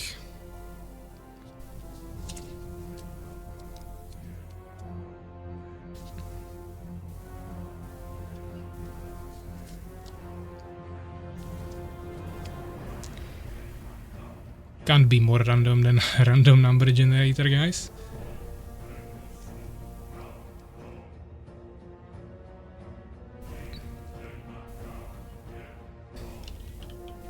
Soulskeeper needs 1 minute, okay. Looks like it will be Empire Mirror. We got 17 people on the stream. Predictions still running, guys, 40 more seconds. This is kinda even match, I would say, so you guys might have a chance to win no matter what you vote for.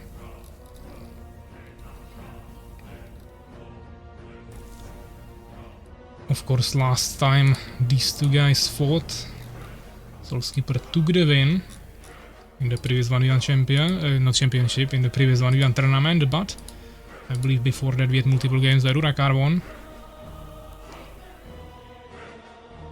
So it really depends.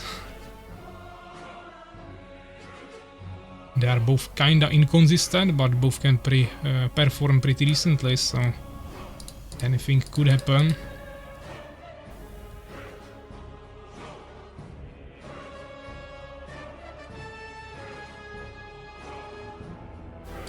And they are both ready, so good luck, have fun. Just gonna stop the music quickly and we can go. It's an Empire mirror, so can't be really more balanced than this. Two really similarly skilled players with the exact same race on an original map. Then finally some beef game. Yeah, so let's see. We got Urakaar in the top right corner of the map with the dark green Empire. Maybe let me zoom a little bit so we don't have that much fog there. So yeah, in the top right corner with the dark green Empire, Urakaar, and then we have Soulskeeper in the top left corner of the map with the red color and Empire as well. We saw Soulskeeper yesterday on this map, exact same position, same race, playing against Suwak, who was playing Beast in the bottom right corner. So he already has some experience with this from this tournament, but Urakaar definitely doesn't like this map, but he's opening here with a front base, barracks, preparing potentially for expansion, farm. Soulskeeper doing a similar strategy, building a little bit more in the back. As you can see, Urakaar is already building it here on the edge of the cliff and protecting mainly from the underground and potentially push from below. Unfortunately for him, Soulskeeper spawned on the left side, so he could even walk through the water. We can actually enter it on these forts and then just walk through this and actually exit on this side. Then he could easily get into there or even just go from here. So a little bit more dangerous there, but outside of that, really good protection. I think is probably the best position you can do here. Soulskeeper on the other hand, making just like a small middle fortress here, right next to the signpost in front of it. And so, I mean, it's not really helping him that much on this side. He just made another gap here, so not too sure about this. The tower is ultra unprotected. I definitely don't like this front base. Urakaar definitely has it way more secured, but we'll see. Of course, depends who will actually be the aggressor here. Urakaar already has a swordsman out. Soulskeeper a little bit later, but he was scouting with a peasant, so he still has more information than Urakaar. He now knows where Urakaar is. And that he didn't go immediate expansion because he already has barracks finished and already tower was building there. Urakaar doesn't have where the enemy is yet, but Soulskeeper is leading him into his base, so Urakaar should be able to find about it soon. But he's actually going to change his direction. This is really random, not sure why he didn't finish scouting there. He's rather going to the other corner of the map probably. Probably thought that Soulskeeper wouldn't lead him into his base, but that's exactly what Soulskeeper did here. So yeah, nothing really much happening now, so Urakaar is going for the expansion. So just barracks, farm, tower, one swordsman and expansion. The fastest semi-safe approach you can do for fast expansion. Opener. Now producing second swordsman, Soulskeeper going a little bit more here on the military side, building second barracks, making a third swordsman already, upgrading the tower a little bit later, and no expansion for now. He's also starting his tier 2 upgrade. Urakaar going another farm in the back, also 11th century for fast Phoenix scout. Yeah, Urakaar really just scouting all the other positions first instead of the one that Soulskeeper was leading him towards. But I mean, by scouting the other two positions, he will know that Soulskeeper is here. Now he's finally sending some swordsmen there as well. Of course, this map has the healing fountain, so they should try to utilize it. The one with more soldiers should be able to get it that fast.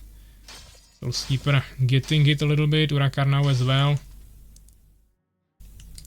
Souls will now go heal, so Urakaar will have a small disadvantage here of 56 HP.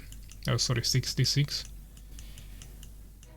And here we have barracks, so second barracks for Urakaar as well. Building complete, my lord. Blacksmith for Soulskeeper. Tier 2 finished, but he doesn't have 11th century, so he cannot produce a Phoenix anyways. And Urakaar has 11th century, but he doesn't have tier 2, so he also cannot produce Phoenix yet. But he could make a Dryad. He's gathering wood here pretty nicely. Soulskeeper is kinda struggling with wood, even though he's getting the blacksmith there. Urakaar now finishes expansion, but Urakaar is never doing redistribution of his villagers when he finishes an expansion. As you can see, there is some AFK villagers that are waiting for the gold fields to be free. Those should be already gathering here for more efficiency, so that's definitely something he should work on. He's losing always lots of value there. He finished tier 2, starting the blacksmith. I'm expecting a phoenix soon. He has the resources for that. Here we see one AFK peasant. Producing villagers in both bases, starting a temple. Another peasant production. Soulskeeper, like 75% completed town hall. He's getting first arrow upgrade actually. Looks like he just saw how Cozy played and he wants to copy it. So going for Elf Rangers. Not too sure how well it's gonna work for him here in the Empire Mirror, but okay. He got his Elven Century much later than Urakaar, but he's gonna produce the Phoenix definitely sooner. Urakaar just kinda forgot about Phoenixes, I guess. Now he started it, okay, finally. He's 5 population ahead, of course he has the expansion sooner. And Soulskeeper, he brought some peasants here, but he didn't pre-mate too many of them, so in general the saturation difference is not that huge here, and Urakaar will definitely get more resources thanks to the faster expansion. Phoenix immediately coming here. Urakaar is gonna get scouted. He also now has a Phoenix. Lots of farms being built here in the back. Around the 50-60 population mark it starts to get worth it to get the improved farming. Upgrade in Stone Keep. Second tower for Soulskeeper, playing really defensively. He doesn't have a temple yet, now he's getting it, but really a weak army, just 4 swordsmen, 2 elf rangers. Urakaar has same amount of units, but it's 6 swordsmen, which is just more pure stats. He also got a pikeman now, and he also has 2 priests there. Soulskeeper scouting the warehouses, that's how he lost the last game against Suwak. Trying to not do the same mistake, and maybe he will actually try to get his own warehouse. Not too sure if Urakaar will check that. No one in the underground yet. Urakaar potentially moving forward for some push. Soulskeeper actually splitting the Varangis one by one, pulling them with the Elf Rangers, kinda smart. Legit arrived as well, welcome. Was out for birthday. Not sure if your birthday or someone else, but happy birthday, I guess. So yeah. Urakaar also taking his warehouse. Is getting scouted immediately by Soulskeeper. Actually, one Varangi is stuck here in the back. I think Urakaar will have to retreat because it will probably attack the warehouse. It doesn't. Okay, that is just one stuck Varangi here behind the trees. I guess he's gonna protect it once Soulskeeper comes to destroy it, because, as I said, he sees it.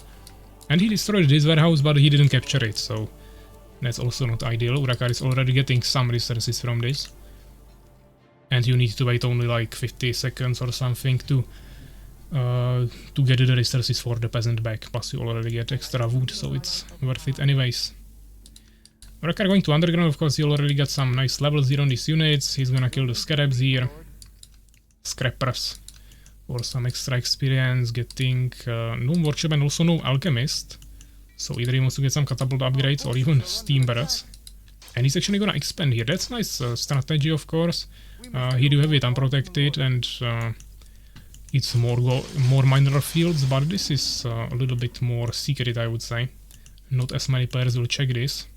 He's gonna kill the spiders as well. He already has level 3 swordsman with the armor aura.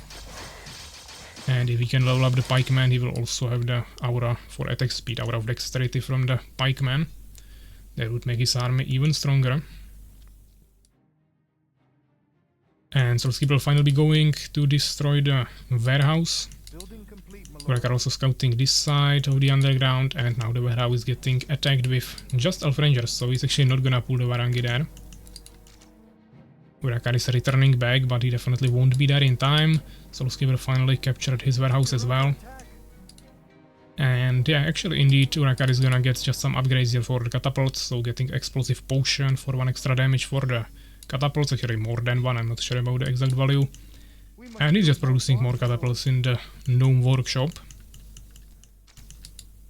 Elf Rangers of course not the most efficient unit for destroying warehouse, he might actually get caged here.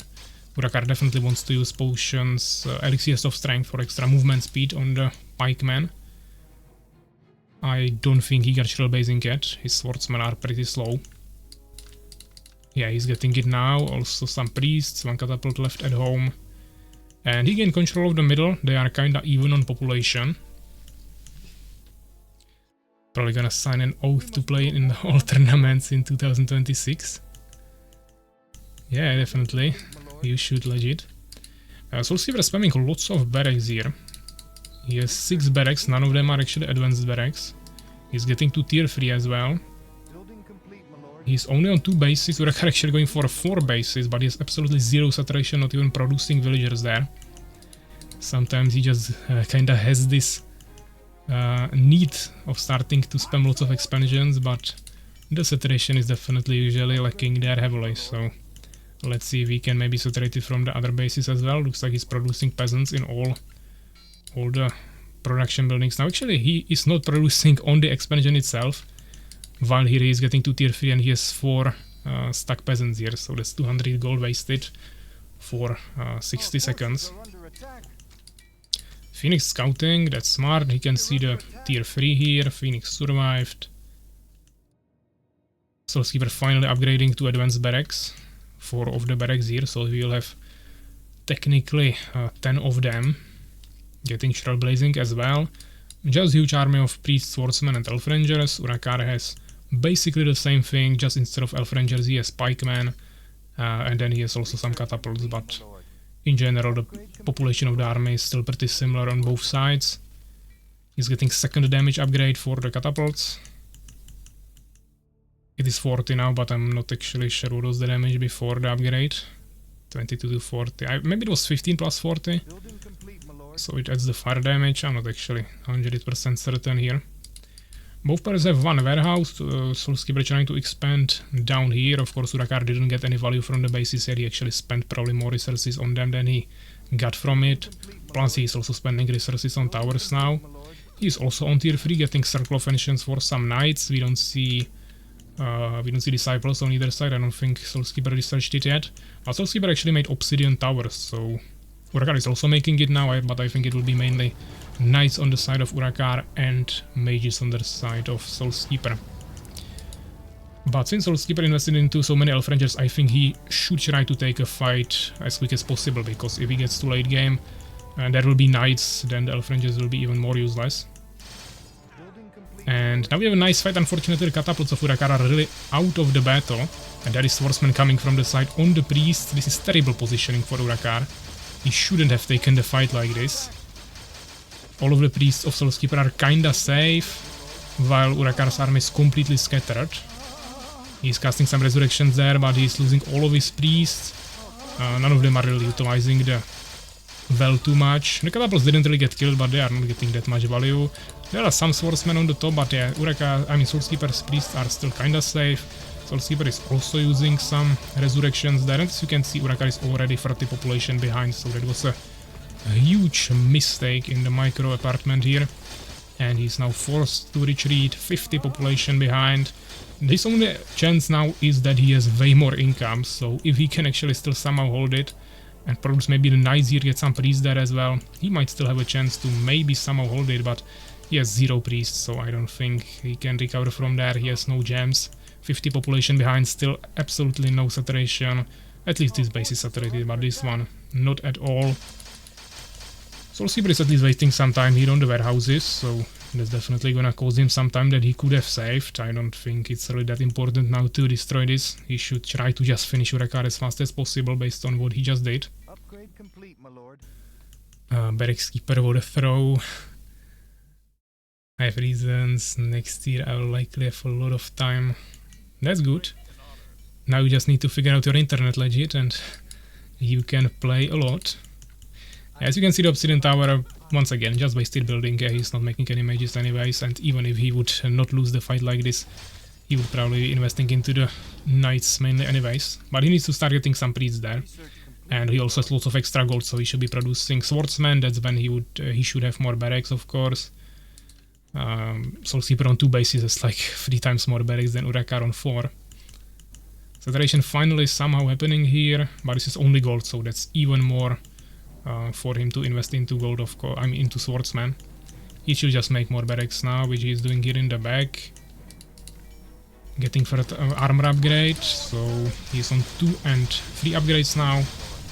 I don't think he has anything for the knights themselves. There is only 1 tower, but 2 catapults. The knights are holding it there, but against the priest, I don't know. The catapults should be one-shotting the priest, of course. Knights rotating idly, but he still needs some priests to heal them in the meantime. Also, lots of knights are stuck here and not even fighting. There is the Elf Rangers also shooting, so that's a decent value for Soulskeeper. Population is getting a little bit closer to each other, but I don't know. I don't think Urakaar can hold this. There is also the mages, and there is a decree. Didn't get that much value, but it will probably be enough.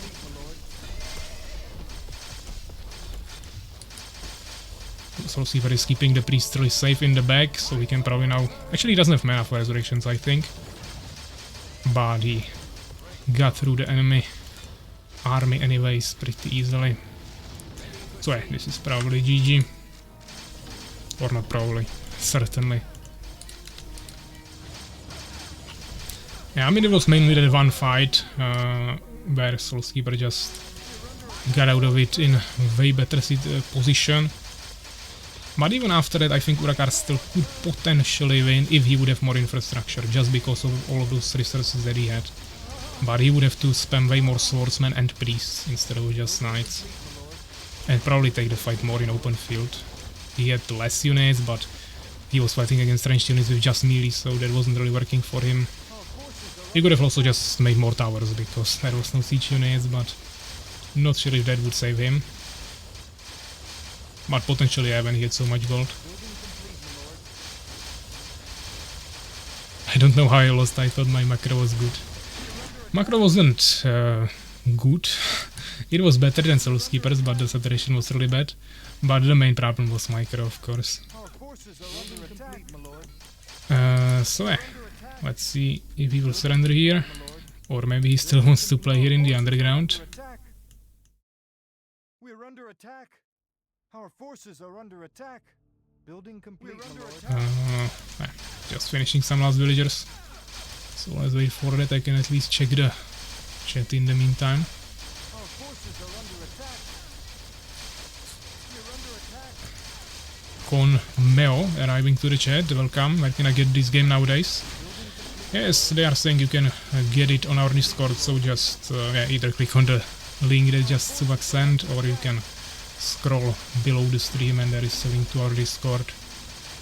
You can join the community, and there you can easily download the game and all the other stuff that we have for the game there.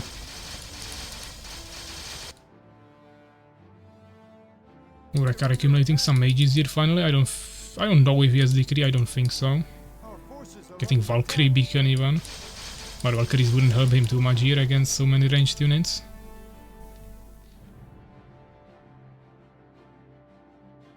When Suwak will play, I need to spy. Suwak should play the next game with Fenrir. Normally Ura would leave Insta 5 minutes ago, but against Souls, no surrender. Yeah, seems like it. My sword serves you. My sword serves you. Building complete, forces are under attack. So yeah, let's just wait for this to end. It should be really quick. Soulskeeper has 3 auras heal already, so it's a really powerful Empire army, even though he doesn't have any knights. So of course he could still make stronger army and destroy this, but it's definitely not a weak army. Let's see if there are the decrees from Urakaar. Probably not. Fucked up the fight in the middle, should have waited. It wasn't even about waiting really, he was just attacking the warehouse here and then he just ran into the enemy like this. He needed to either leave earlier and get to the fountain and fight there, or all the way home, or just go around more, or at least group up here. But he just ran into the enemy with all of his units, and of course the swordsman ran in the front, priests were left somewhere in the middle, and catapults were all the way back, and he was spread across this whole area that we can basically see now on the screen. while Soulskeeper was just on the top part, and then he ran with some extra swordsmen from the side to the enemy backline, so just overall way better positioning from Soulskeeper there in that fight. 147 kills to 85. Buildings, research is kinda even, and resources, yeah, also not too big of a difference, of course, now when Soulskeeper already had some expansions as well. I thought that he had only that few units on the right. You guys had pretty similar population of units when the fight happened, but Soulskeeper just had way better micro there. You could have maybe still won, but you needed way more productions at home, production buildings. Soulskeeper had like 10 barracks and you had 2. So even if you had extra gold, you weren't able to recover. So yeah, let's get to the bracket. This is a win for Soulskeeper. So GG's, and we have 2 more games remaining. Of course, Pravsha unfortunately cannot play today, so we'll probably have to give him another loss. And Suwak and Fenrir is what we can of course play now. Never wrote GG when losing to Pevek, even against Suwak I got problems. I got 2 shots already. Fenrir, I'm ready. Okay, Suwak is ready. Fenrir is also here. No micro there because I thought that it was not needed. Okay, micro is always needed, even if you have 10 times bigger army. But you just mainly needed to stay grouped up and not spread there. So yeah, Suwak against Fenrir, game number 11. This should be played on Eclipse, so let's get right into it.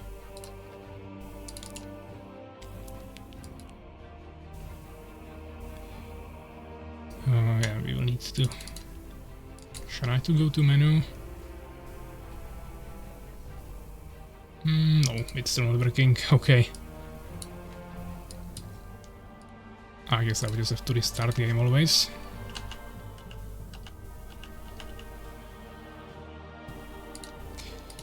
So, great game.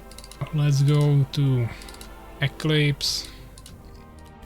And Suwak and Fenrir can join right away.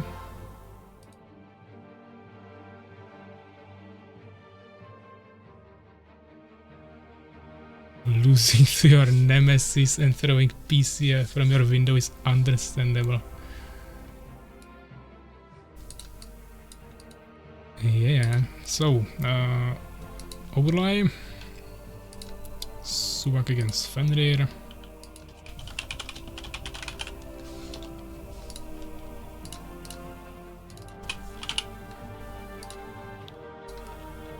And a quick prediction as well. We don't have any voters now, but I will still make few more.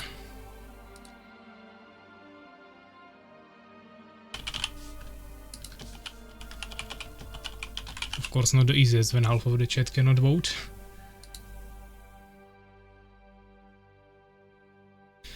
But hey guys, you can start voting if you can. 2 minutes.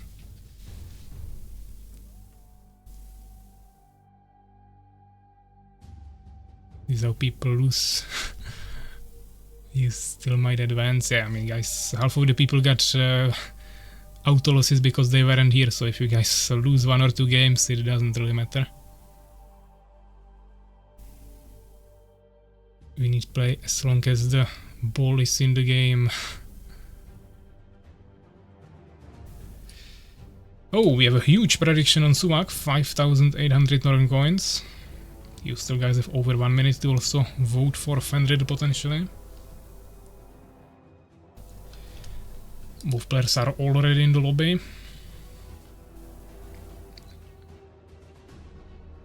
Why the Fenrir coming to the lobby just to say, may God have mercy on this poor soul. Probably meaning Fenrir, because Souls is not here. And yeah, we can ready check.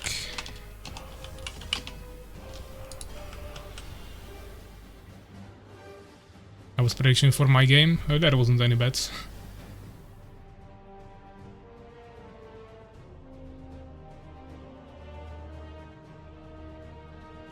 Urakaar, you better share Beastman than Empire. Okay, 20 more seconds, guys, for predictions. Suwak is ready. Let's just wait for Fenrir to also confirm.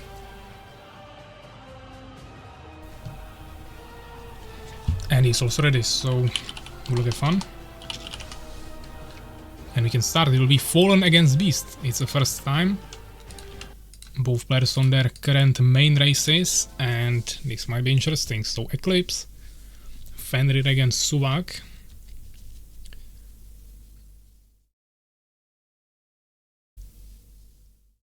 I did not expect Empire vs Empire. A bit overconfident and think that macro is enough. Not micro needed. Okay, so we are in the game. 2-player map, Eclipse. We got Fenrir in the top right corner with the purple Fallen, and Suwak in the bottom left corner with the green Beast. So first, Beast against Fallen of the tournament. 2-player map, kinda big one. You have safe expansion option here. Fenrir immediately opening with the proxy deformer, going for a front base, a little bit delaying his second harvester in production. Suwak, of course, is usually pre-gathering lots of resources. Doesn't seem like he wants to send an ultra early minion for scout. That can be sometimes pretty good idea against Fallen, because you can harass the summoner, sometimes even kill it if the Fallen is not careful enough. But for now, seems like he will be just casually building his front base here with arena and stables. I think he's pretty confident that Fenrir won't go for immediate expansion, as he usually just goes for some Stinger or StingerRush. So I think he wants to definitely play it a little bit careful. Insta expansion would be pretty suicidal here for the Beast. Fenrir already placing down his second hive as well. And yeah, just pretty casual for now. What do we have in the chat? Macrozari wants to watch some wrestling.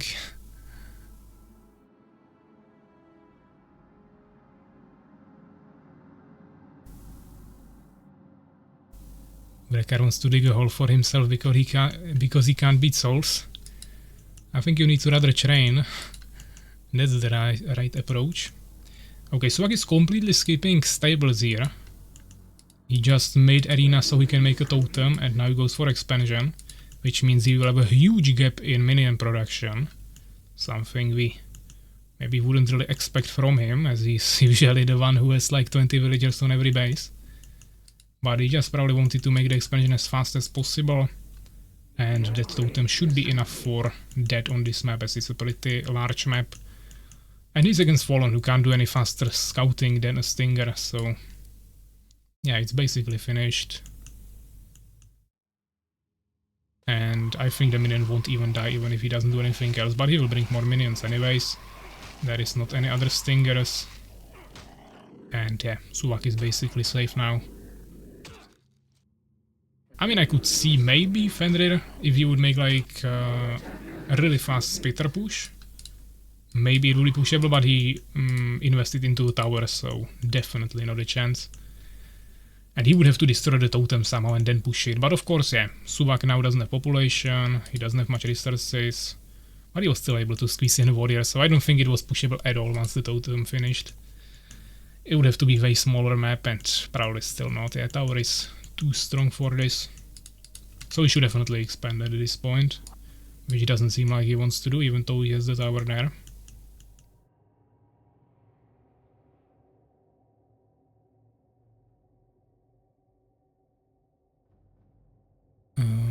It's not about the skill, but about me being lazy to do any micro.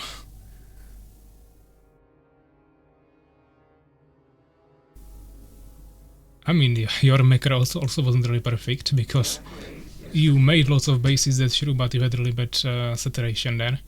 You needed to pre-mate some villagers. Also, when you always finish a base, you should redistribute your villagers between the bases, so it's more efficient. So yeah, you had better macro than Soulskeeper, but it wasn't like so much better. And when the fight was happening, you didn't get any value from it yet, so the armies were actually pretty even.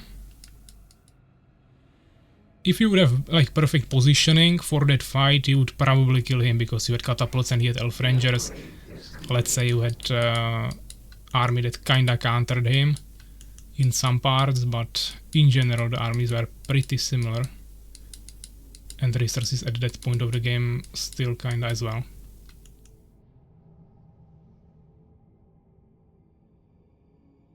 I have them all full with workers.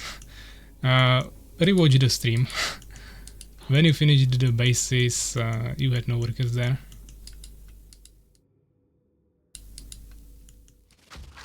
And that was when the fight was happening. So yeah, Fenrir trying some small pressure here, but that wasn't really enough. A caster next television. I mean, there is not much to show here right now. We can see Fenrir is expanding, getting a Valkycoon, but not much action happening. I was showing at least a small harassment he was attempting here.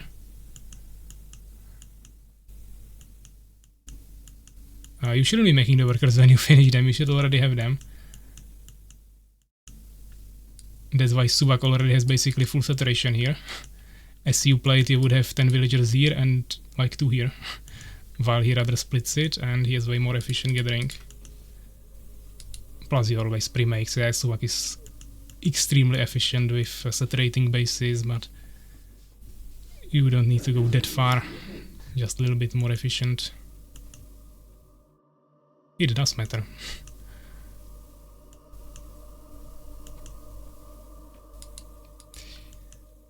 It wasn't a split 8-2. Once again, you can take a look on it. I was showing it. There were AFK workers waiting for the goldfields to free up.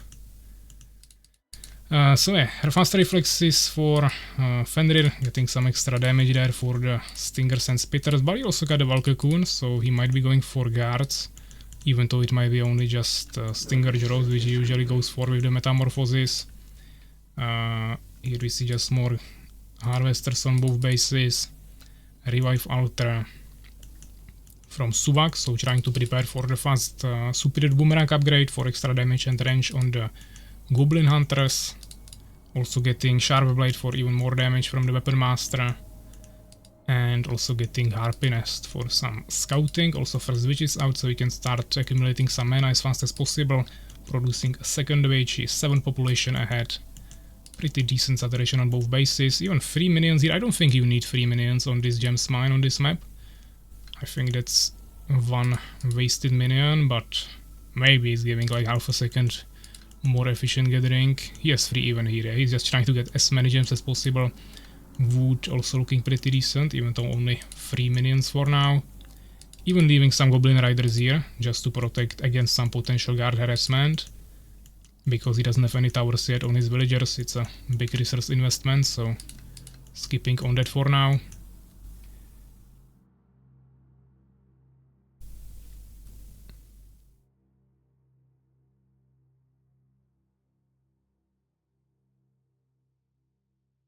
Which is good, we need to sharp our skill set.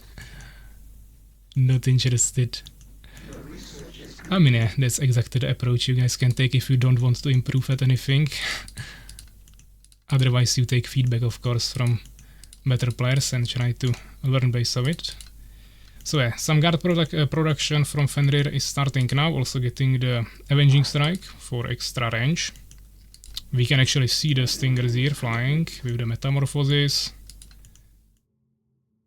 Suwak trying to split here as much as possible, protect all the bases, of course. These Stingers can be really dangerous if we can surround this, but this is already too many riders, also 1 extra damage there. He also has the Superior Boomerang already now, and he has the Witches, so he will also have Bloodlust and Speed Boost, so lots of damage.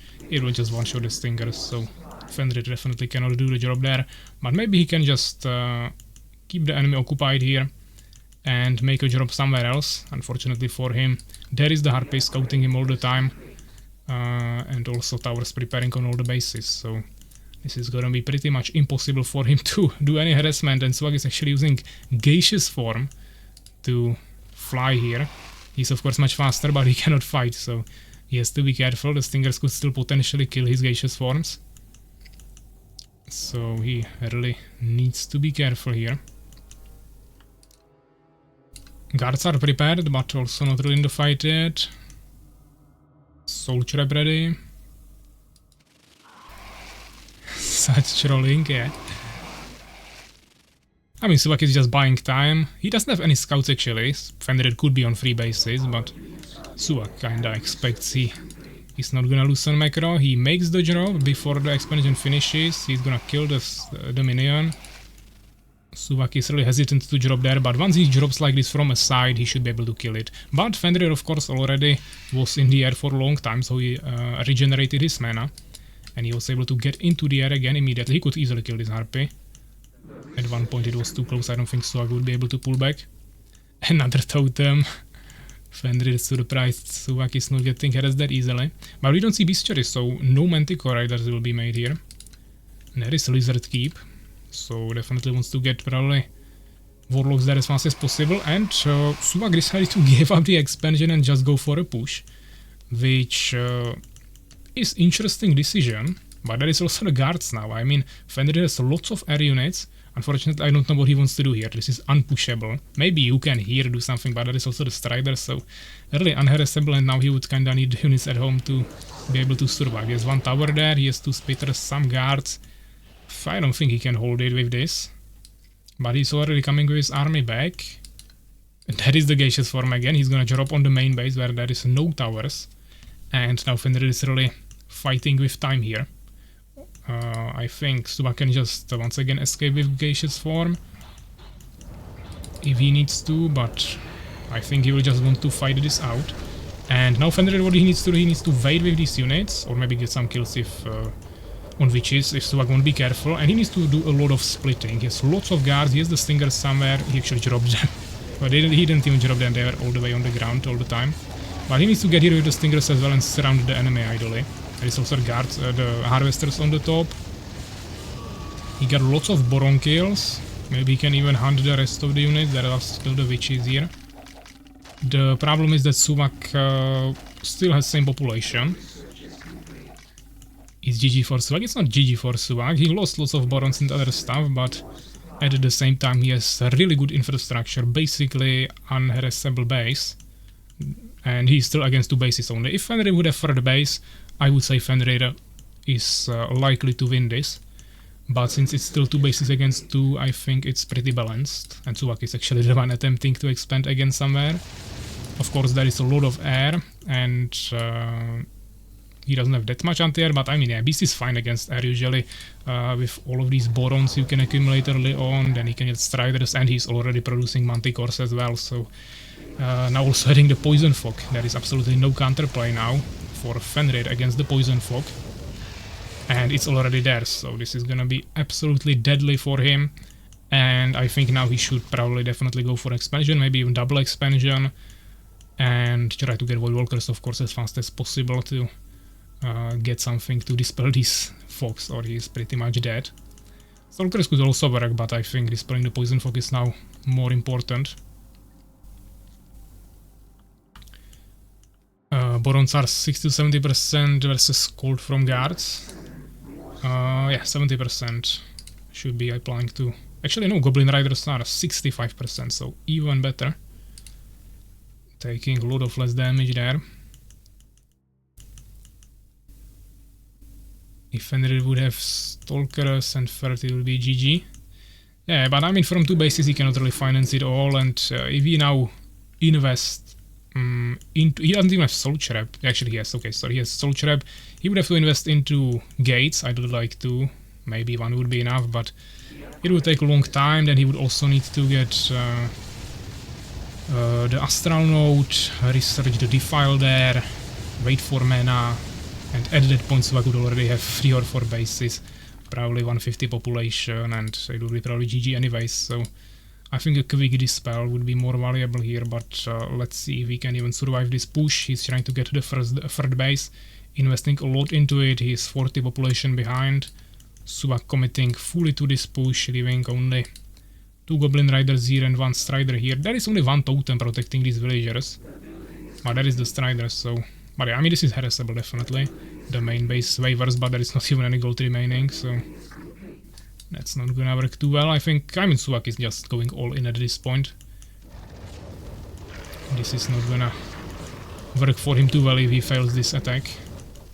And that is for towers, but I mean, towers are definitely tankable by warriors or Boron riders. They have a lot of HP, both of them. Fenrir has some stingers here, his guards are attacking. Yeah, it will be a base trade, I think, at this point. Yeah, as you can see, I mean, towers, they are shooting, but what they will kill, like maybe 2-3 units. Just doesn't really change much. And there is still poison fog everywhere.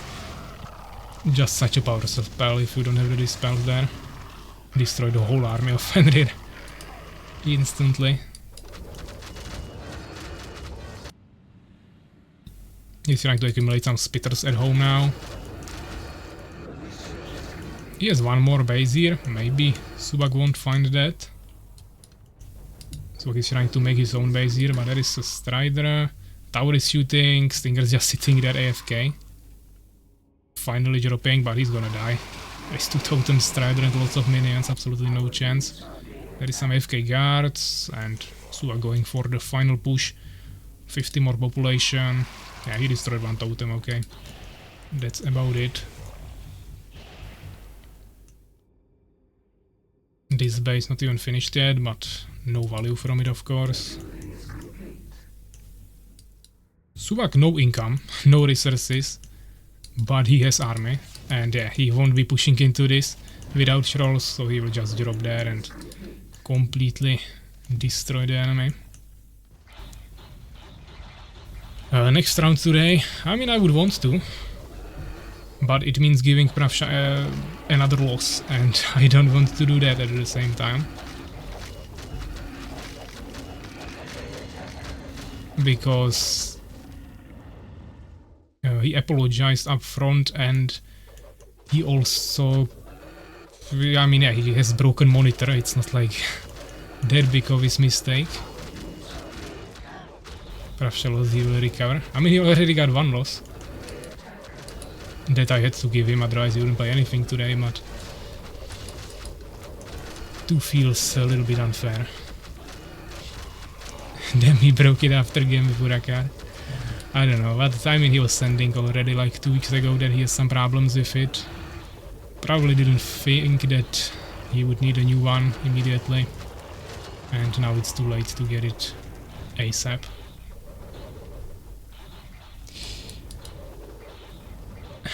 Okay, so this is obviously GG at this point.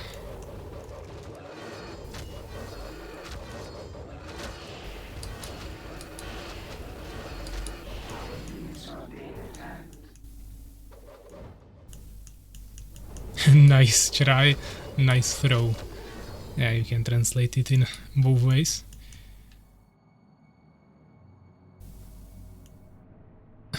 Suspicious I played versus Pravsha 2 weeks ago. Yeah, I mean, it wasn't completely broken for him 2 weeks ago, but he was complaining. He sent some screenshot, or no screenshot, just photo in one of the channels. That he has some problems with it, has some dead pixels or whatever, getting dark from sides, but it was still usable. He could have seen something, but it was pretty obvious that it's probably not gonna last too long. And that was the end. Maybe his win or lose doesn't impact all the possible matchups in round 3. I mean, I don't have a bracket for next round until I choose the result of all the games in this, of all the matches in this round.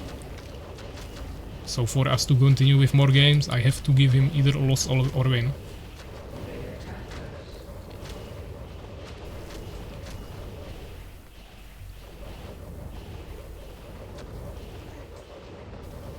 By Fenrir in team games always spam like 20 of Void Walkers, but in 1v1 versus BZ never prepare for Poison Fog.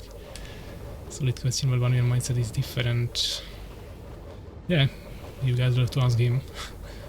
Because he's playing perfect in 1v1's customs, but shit in tournament.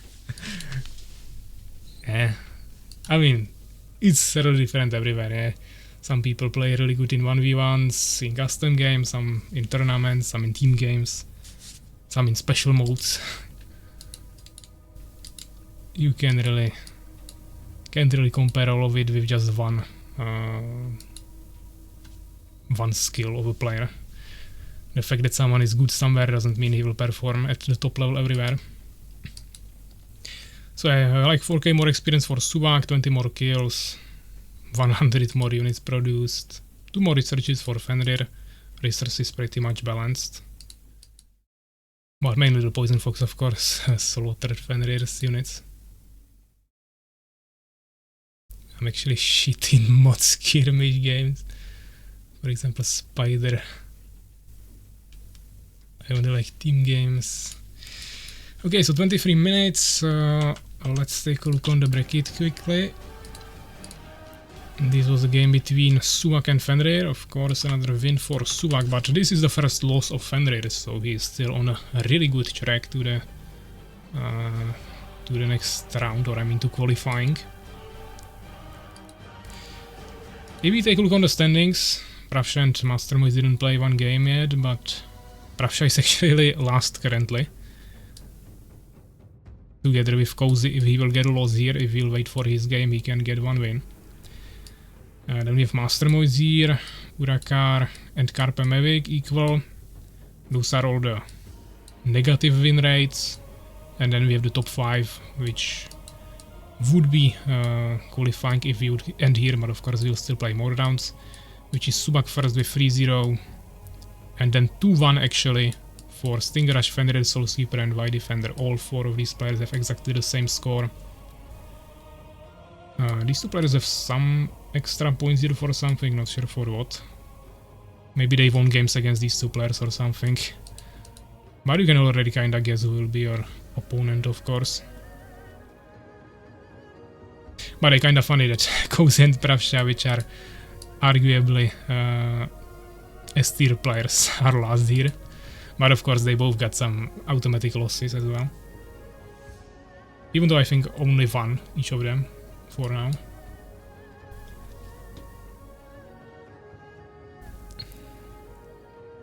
I don't want to play against Suwak. I mean, yeah, you are currently second, so you will probably play with him. Played sheet, I would say at least they should be 2-3. I should be 0-7. Pravsha and Cozy last place is next level shit. Should have made Matriarchs.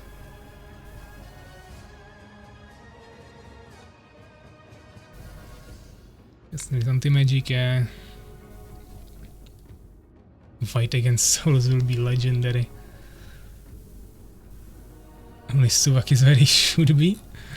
Yeah, of course, Suwak was kinda expected to be the first one.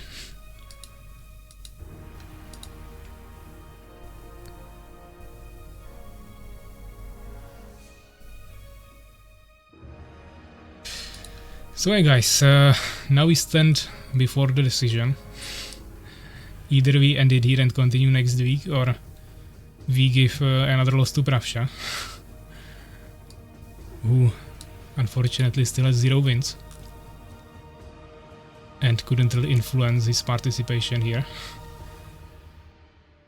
And we play another round, or as I said, we can continue next week. Just ask Pravsha. I mean, I asked him before, he said he understands that he will get a loss. Not too sure about 2 losses.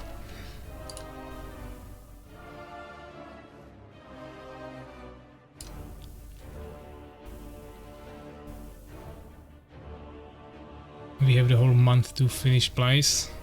I mean, yeah, but we still, as I said, we need to finish like at least 6 rounds. Let's say we finished 3 if we end here. Next week it's going to be a little bit limited. As I said yesterday, I thought that I wouldn't be available on Saturday, but actually it's probably gonna be changed and I won't be available on Sunday. So that shouldn't probably matter that much. Unfortunately, we know that Cozy is at least not available on Saturdays usually, so we'll still have to shuffle with the games somehow a little bit. But most likely I will be available on Saturday normally the whole day, and Sunday at best like in the evening, but the next day people go to work and school, so that's probably not ideal to do that. So next week we'll probably play only on Saturday.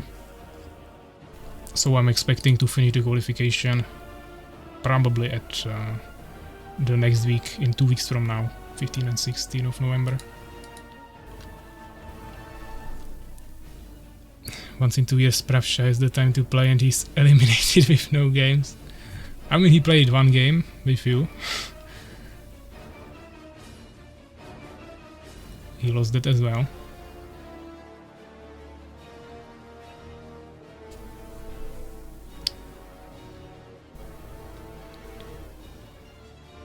Cozy not playing Saturday, so he is out. I mean, I don't know. He got 1 loss. Today he played 2 games. He lost both of them, so... I mean, if you lose guys 1 game or get 1 auto loss, you can still easily qualify, even with like 2. But once you are like 0-3, I'm not saying he can't qualify anymore, but it's gonna be definitely way more difficult. That doesn't even mean I'm gonna give him all auto losses from now, but if he's not here, then it's definitely at least way more justifiable that he gets a loss than if it's someone who is like right at the edge of qualifying.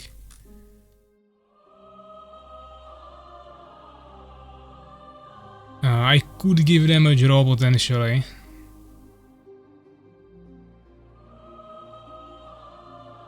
But Master Moist is 1-1 currently, so... And he got 1 auto loss already as well. So also don't wanna completely throw him away. This is the tough decisions that we're gonna make somehow here. I mean, yeah, we would play like maybe 1 more hour now, so there will be maybe like 2 or 3 games. Question is if it's really that important to finish now. I don't think it will change much. I don't think we can finish it next week anyway, since we'll play only 1 day. Maybe he fixed monitor. I don't think so. He's not even online on Discord. What do we have on Discord here?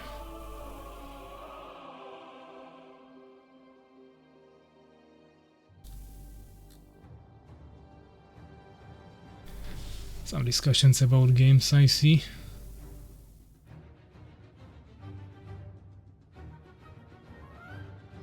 A lot of discussions. Not really feel like reading that now.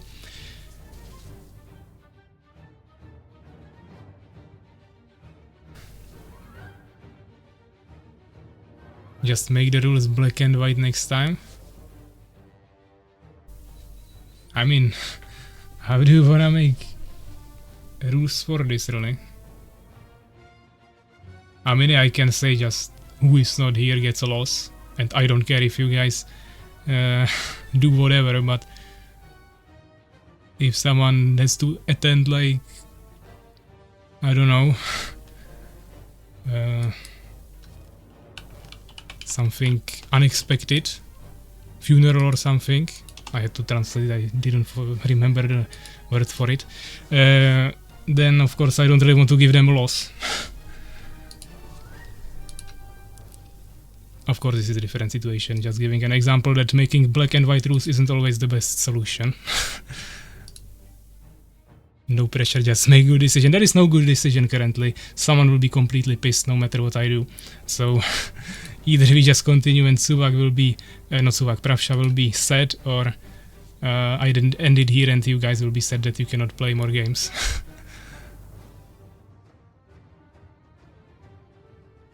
Let's just play Kill the Spider. That's another thing. We can just go play some custom games.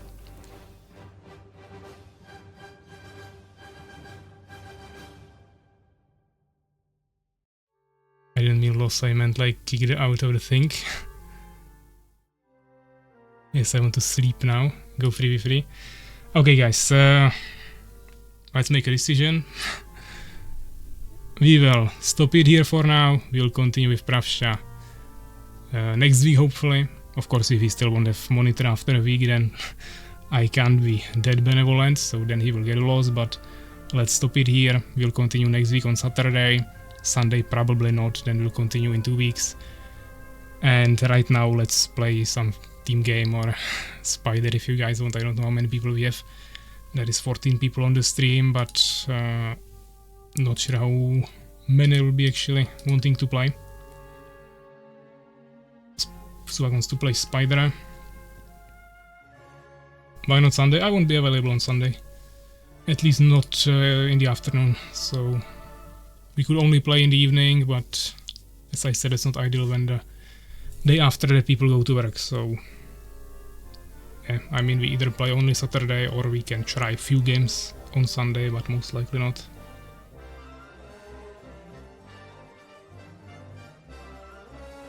Yeah, let me try to host something. We'll see how many people we have. Actually, there is some lobby already, but it's not loading.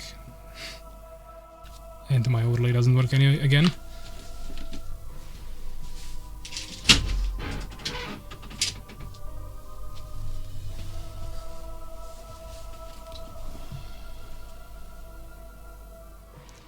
My boy Cozy is out. Pevek chose Pravsha instead. I mean, Cozy played 2 games today. I didn't kick him. But he said himself yesterday that he doesn't mind getting 1 loss because he wasn't available. Pravsha was here every single time. He just got into a situation where he cannot play because of a technical issue.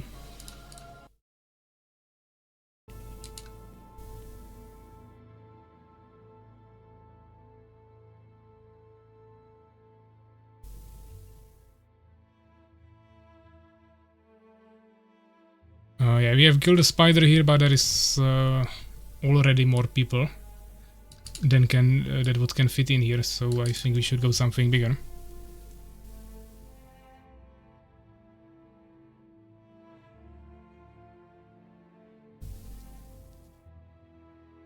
I mean, let's just try to do something bigger, guys, like 6-player game, and we will see if we have more players. If we have 5, then we can probably play spider and rotate the players with 1 spectator, but outside of that, probably better to experiment with something bigger if we have the people. But today we are online. Next Saturday he's out. It will be same if you would have to choose from me and Suwak. You would choose Suwak 100 times. Same you choose your bro Pravsha.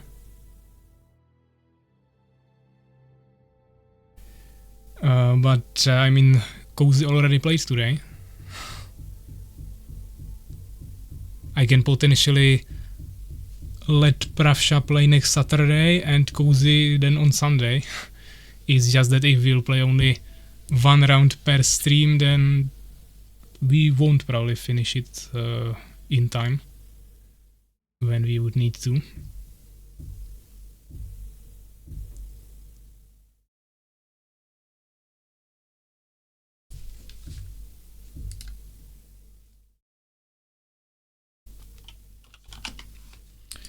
Yeah, KaerbEmEvig also asking if we play more today, so games are over for today. I mean, tournament games. Outside of that, games are still happening.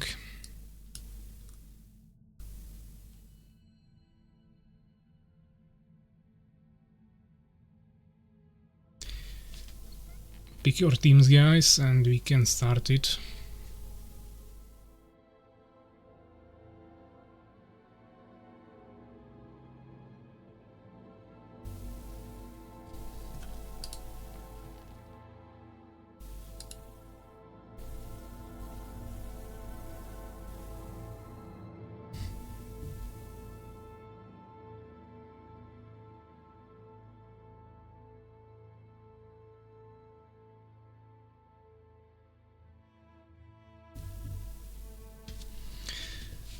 Okay, so ready check and we should be good to go.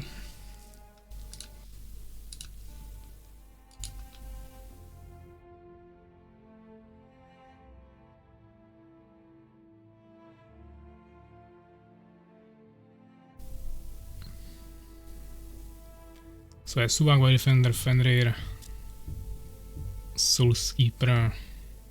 Okay. So let's go. We got double random beast against random beast fallen, and I guess beast as well, so potentially no empires, but there was more randoms.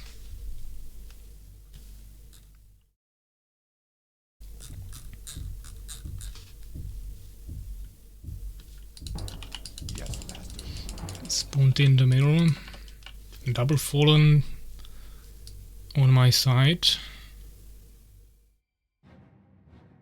So she's tired. I'll serve you, Master.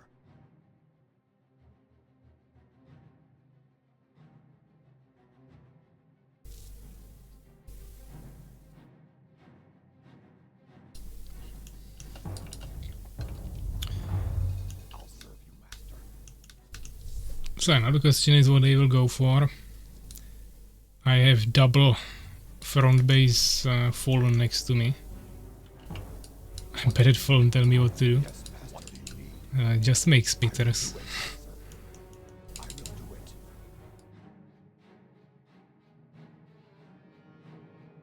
I will move. What is the task? And of course I do some stingers first, so we have some protection.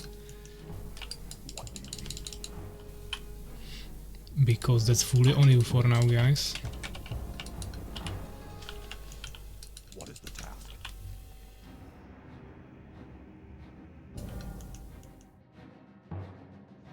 I'll serve you, Master.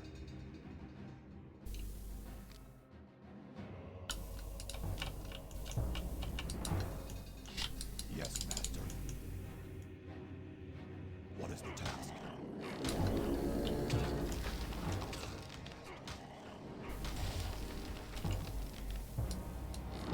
I'll still have kinda late board on here. I will do it. I will move. More gold is needed for that. What is the task? Gold is needed for that.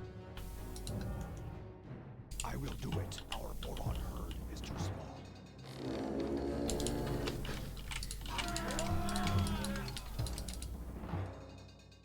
Yes, Master. What do you need? What is this? Fenrir is scouting me? No, there is a peasant, okay. Am I getting tower rushed or what? What is the task? What do you need?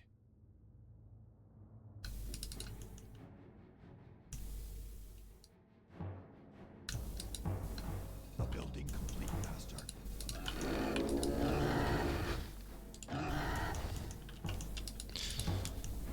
Okay, what is this? Soulskeeper. So they have Beast and Empire. And I think they had one fallen. Or it was all on our side. Not actually completely certain. More gold is needed for that. Double Beast Empire against double Fallen Beast. Okay. I wouldn't do a rush. Yes, I mean, we can do whatever, but what is the task? Yes, Master. I don't have any units yet.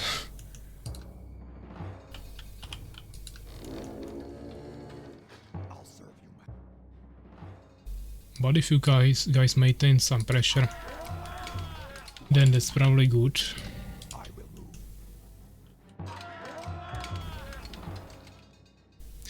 Also try to find out how many expansions they have, not just main bases. I suppose at least one of them went for expansion, but maybe not. Yes, Master. I will do it. What is the task? What do you need? More gold. I will do that. I will do it. More gold is needed for that. I'll serve. What is the task? I will move. Yes, Master. What do you need? Yeah, there is one expansion being built by Suwak, I suppose. I'll serve you, Master. Maybe Macro Zerg, I'm not sure. Just the human. What is that? Perfect. Map making by Legend, I see. Soulskeeper's expansion, okay. Yes, Okay, I think we go macro game, guys. Probably go expansions as well at this point. You can still harass them with some units in the meantime, but I don't think playing on one base is gonna pay off.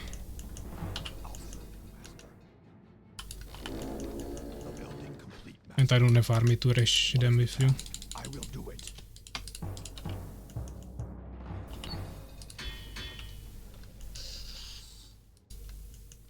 What do you need? More gold is needed for that. What is the task? You guys can also potentially go some guards, but they will have phoenixes probably, so might not be the best idea. What is the task? More gold is needed for that. Yes, master. More gold is needed for that. I will do it.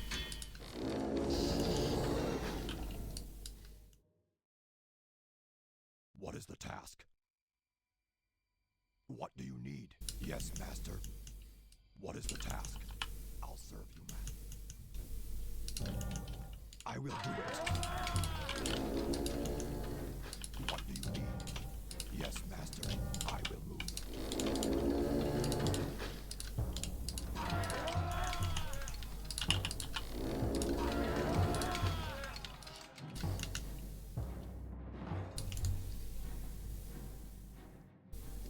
Nice, bitter pressure.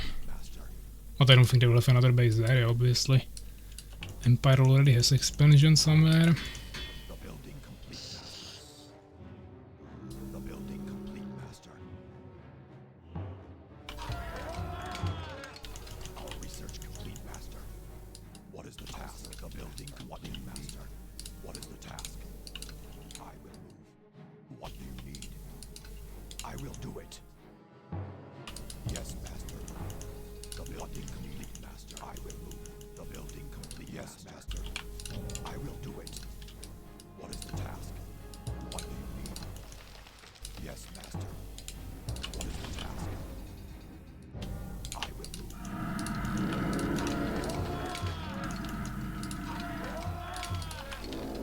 Yes, master. I will do it. What do you need? Our research complete. What is the task? I will do it. What do you need? I will move. What is the task?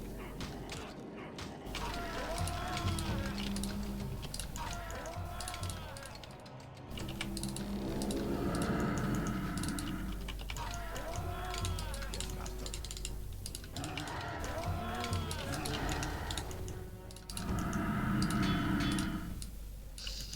Yes, master.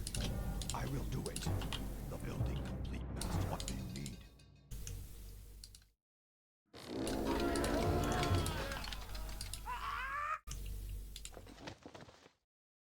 The building complete, master.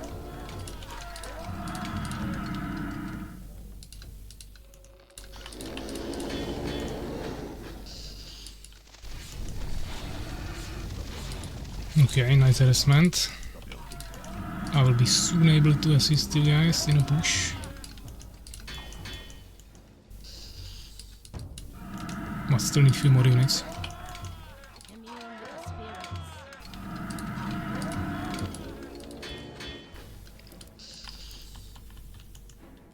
The building complete, master.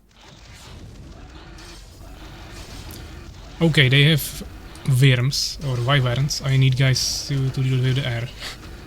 Even if it means just spamming full guards or something, but I am not playing to be able to deal with air.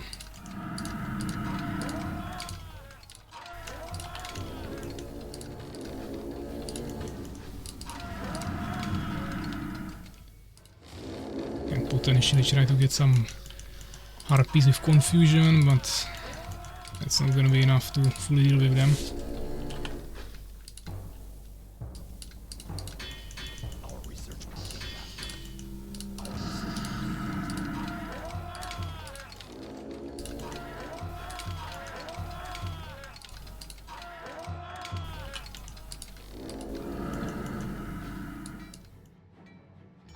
Are they go Valkyries as well?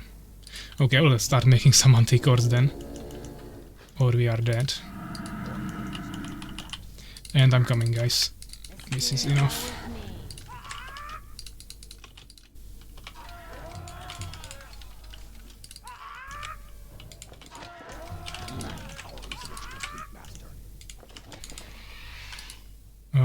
probably on the top.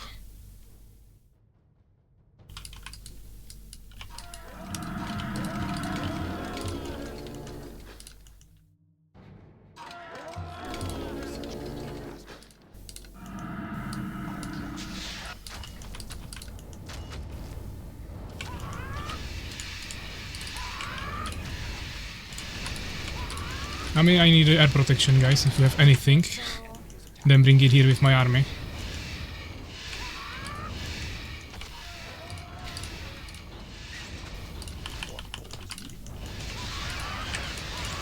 Okay, I lost all of my harpies.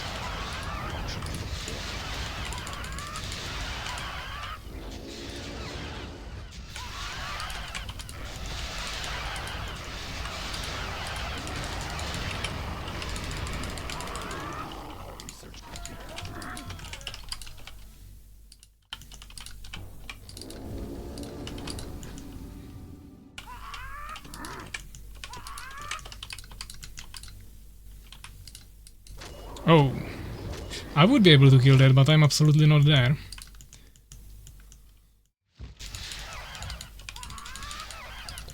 That's a lot of air.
Okay, they gave up this base.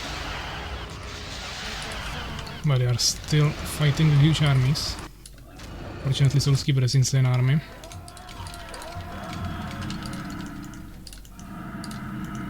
That we are not able to really compete with, where I'm not here.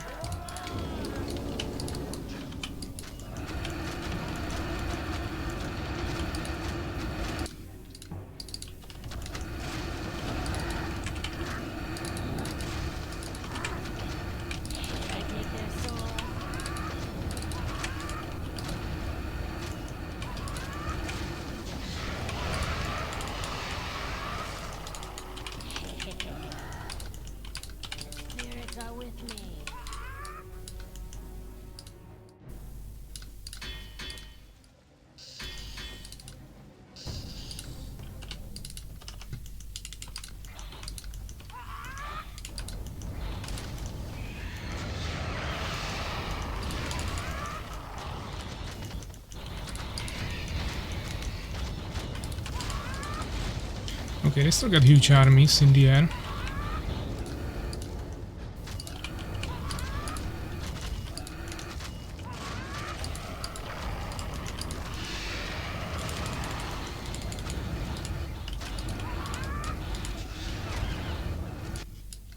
Valkyries are coming for Fenrir's main.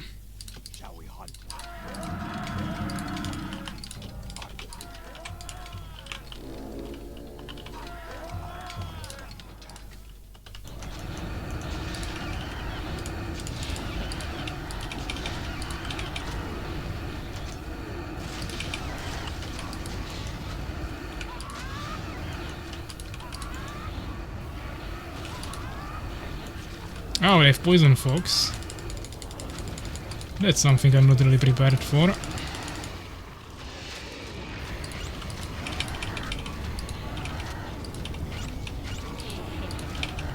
Okay, we are just dead here probably. I'll probably take care of the air, but I don't have enough ground here.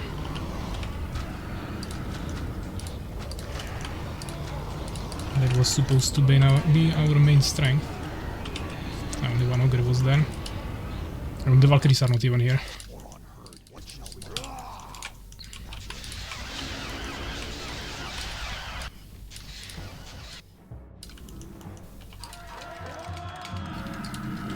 locked on population.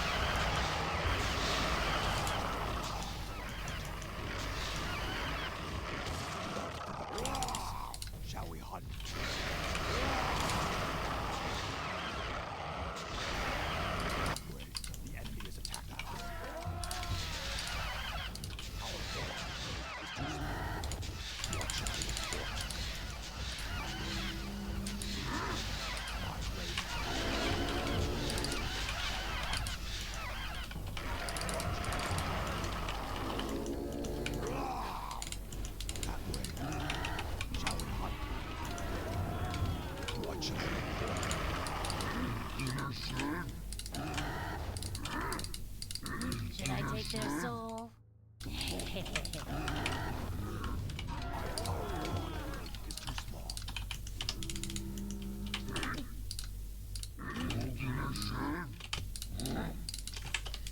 Should I take their soul? The spirits are with me. Should I take their soul? We are being attacked. What is the task? Shall we hunt?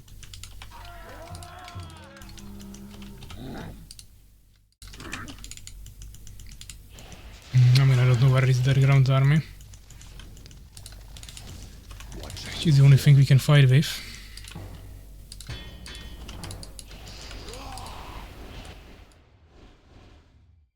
What should I look for? Spirits are with me. Down here, okay. Shall we hunt?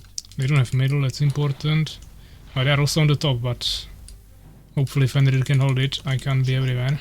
But I mean, I could split it, but it's probably not the safest option here.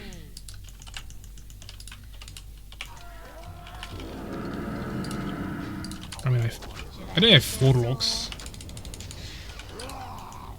That will be hard to chase, of course, but if they go for a fight, then they are just dead.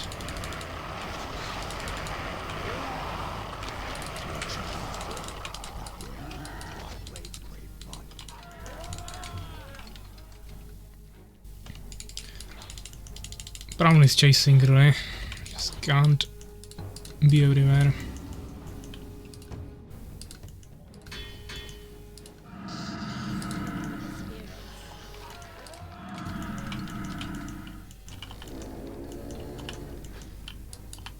What should I look for? Yeah, he also has warlocks. They have all warlocks, and I mean, you can't dispel poison fox anyways, but it would be nice if you guys had maybe void walkers. That could help a little bit. Also, I don't have any scouts, which is not helping. Okay, I need to heal, or we are going to just die.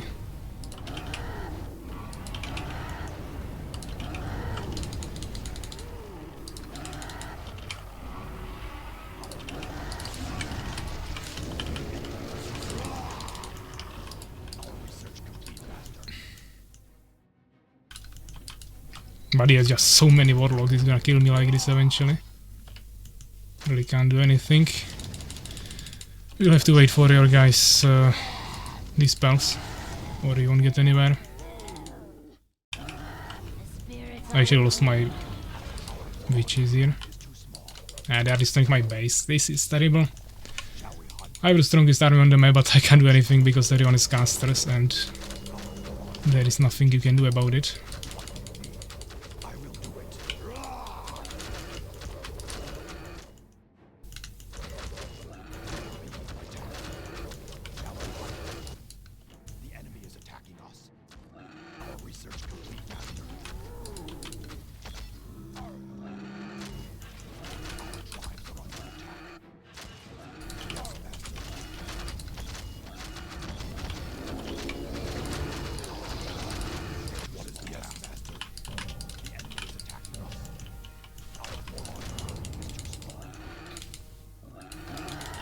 Just dying to mass poison fox.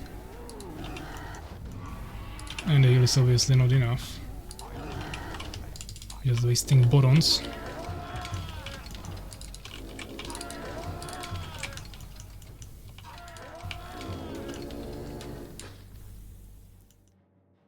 is the map treating us? I mean, you can walk here behind trees, that's pretty weird, but outside of that map doesn't matter much here. It's mainly about poison fox, which are just absolutely broken.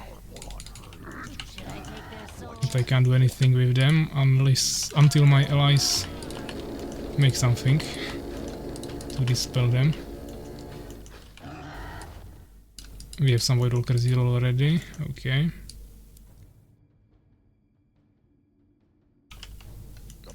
But 2 Void Walkers won't be enough to dispel so many poison fox.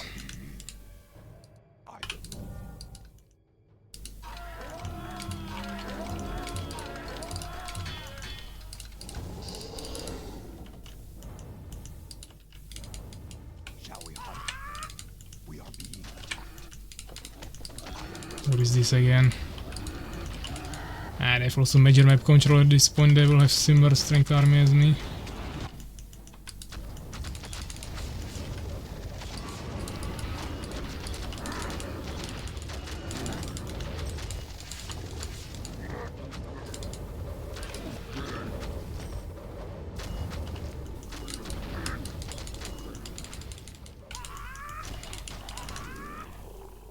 Suwak is dead, but he has million air units.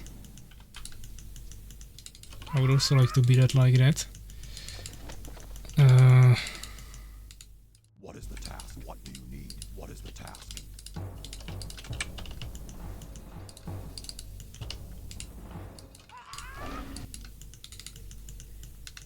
Problem is I'm fighting here with White Defender and he doesn't have the dispels.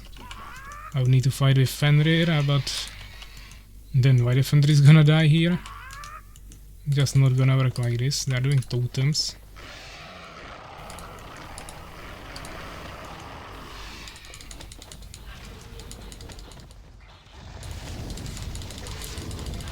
Okay guys, I think we have to launch some attack here. They've also decreased now probably as well. Just so it's enough. Do you have the dispels still? I think you lost all of your dispellers. Even better. Okay, we already didn't have enough problems. Okay. What is this? Soulskeeper now being annoying with air as well. Literally everyone has either air or casters. Yeah, now he's attacking me, but once again I can't really do anything. He just already went into my base and now he's gonna poison folk me here. I can't do anything else than fight him. Okay, we're also fighting here. My army is split. This is GG. My army is good on open field against no casters, and if I can cast. Not like this when I can do any of that. There's a bunch of all of my ogres. GG.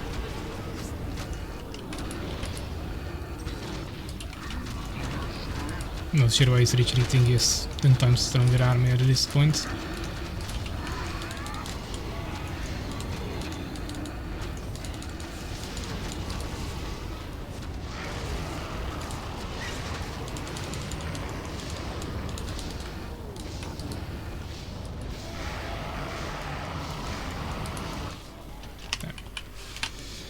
GG. I mean, I have resources, but I don't have population and infrastructure. Couldn't really do anything. It was really awkward. We had army and we couldn't use it. Can't be any worse, really. At that point it's just better to not have army. And I didn't even have immobile army. But once there is poison fog, it doesn't really matter what you have. You are just slowed anyways. So let's do like one more and we'll call it here.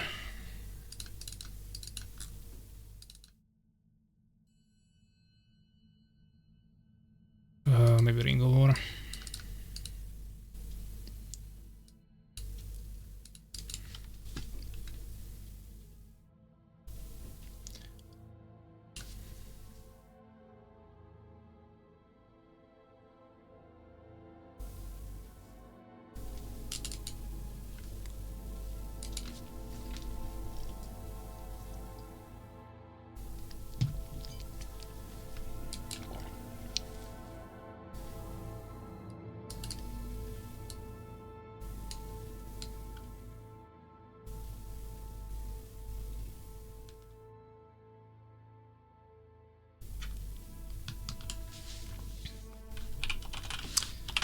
Okay, ready check. So skipper needs to pick the right team.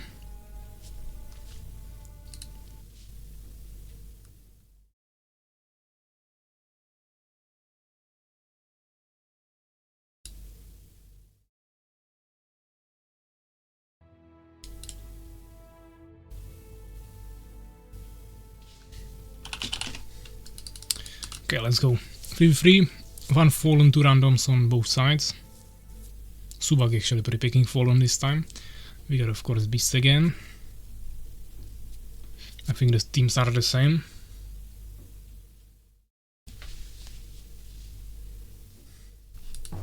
Yes, master. And let's go. We're on the side, we got all 3 races, Empire in the middle, fallen on the left. We know they have at least one fallen, they could have whatever other 2 players. Okay. I'll serve you, master. Make her all in. What do you Yes, master. What do you need? What is the task? Let's do just standard beast opener, I guess. Yeah, I mean here What do you need? you don't really have any other options. More gold is needed. What is the task?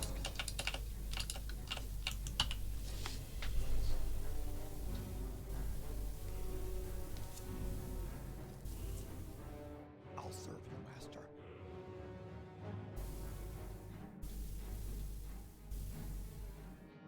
The building complete, master. More gold is needed for that. I'll serve you, master. That was tight timing. Yes, master. I will do it. More gold is needed for that.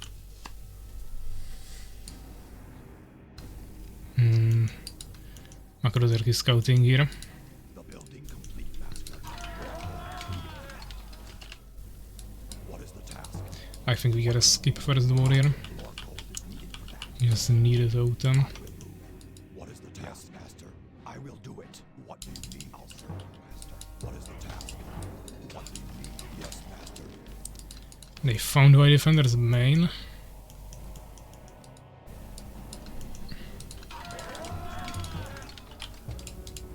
What do you need? I'll serve you, master. Yes, master. I will do it.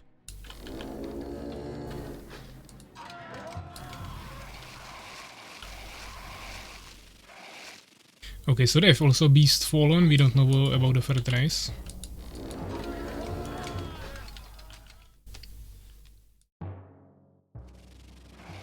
Which is so steeper.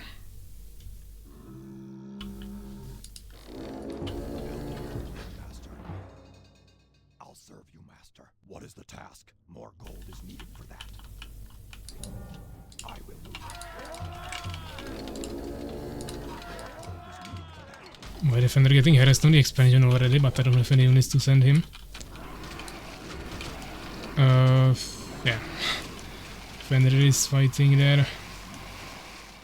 Kinda 1v2. I think Macrozerk maybe also expanded actually. More gold is needed for that. Yes, master. Let's skip this, and we need to start making some soldiers finally. Fenrir might want to make a tower when he's also in the front. But I actually think the Stingers went around of Suwak and he's just going to destroy White Defender's base. And I really cannot protect that.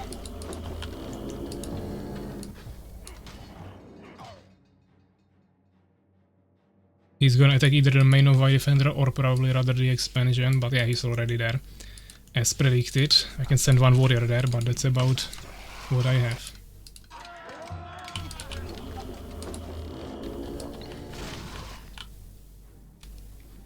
Now Fenrir will go there, but he doesn't have the tower, so now his base is vulnerable. And I don't know if we can even save this in time anyways. As I said, I definitely also have at least one expansion, maybe even 2.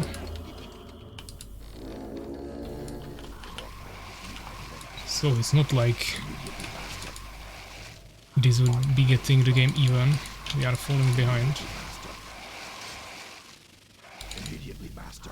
I crave blood. I can't be seen here too much. this map. Yeah, that is the attack as I said. When Fenrir's base is vulnerable because he doesn't have a tower. But okay, we just don't have time for this. Let's go somewhere. Your command. Yes, master. What is the task? I will do it. Use me! Use me! Yes, master. Yes, master. What was this? Your command. There was something running here. The Soulskeeper with spitters. He's probably searching for my expansion. Or he's going for white defenders. Okay, that's already dead. But I'm too slow to actually catch anyone, so that's not gonna work. More gold is needed for that. Use me! Use me! Yes, master. I don't know. We are kinda dead here. I don't think they will want to attack into the tower, but everyone has tower at this point. I would be glad if they attacked me. Then I don't have to chase them anywhere and I just kill them. But that's hard to make happen. And force them into attacking me. I guess I'll just attack them then. You guys somehow survive, I go kill them. I guess that's the best option we have here. Soulskeeper should be here on the side. He'll probably have a tower, but one tower shouldn't stop me.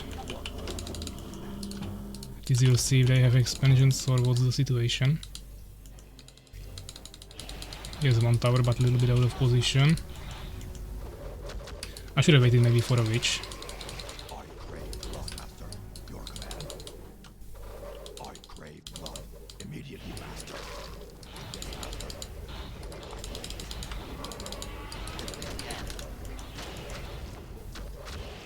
Use me! Use me! Research complete. Your command. Immediately, master. Your command. Yes, master.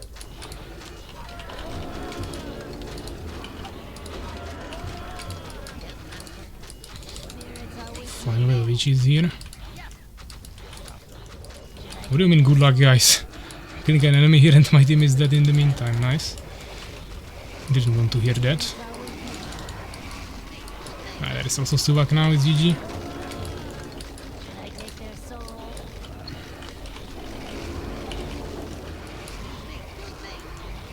I'm not able to deal with this. And I don't have any upgrades or anything. I didn't even have Bloodlust, so just don't have damage to even kill them.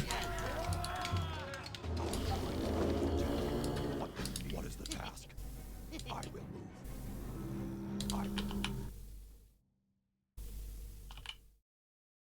The enemy. I will do it. Yes, master. Spirits are with me. Use me! Use me!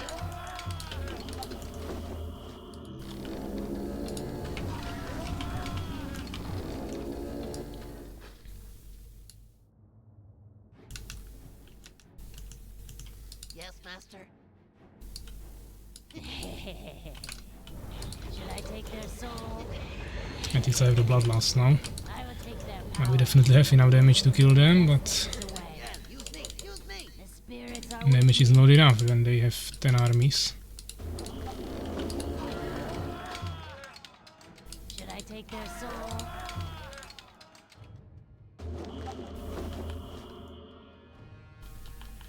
The building complete, master. For that. More gold is needed for that.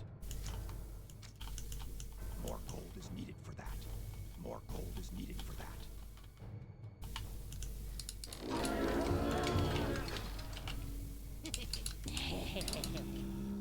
Should I take their soul? Okay, doesn't seem like they want to give me time. The spirits are with me. Okay, why is my Bloodlust not working? Spirits are with me. And I have goblins as well. Perfect. Should I take their soul? GG, I guess. Didn't even have my upgrades yet. mean, we still got the most skills there, but didn't really help. Maybe they actually didn't have fast expansions. Maybe Suwak and Makrozerk by now already had an expansion because they have a little bit more resources, but I don't think it was instant expansion. Souls was on one base, probably. XP kills, losses, units, yeah. I mean, nothing too interesting there. So yeah, that'll be everything for today. So let's close the game. During the previous game, some other streamer was offering here some collaboration stream or whatever. He had like one viewer and was playing some unknown game, so don't know what that was about, but we were playing anyways and then he cancelled it.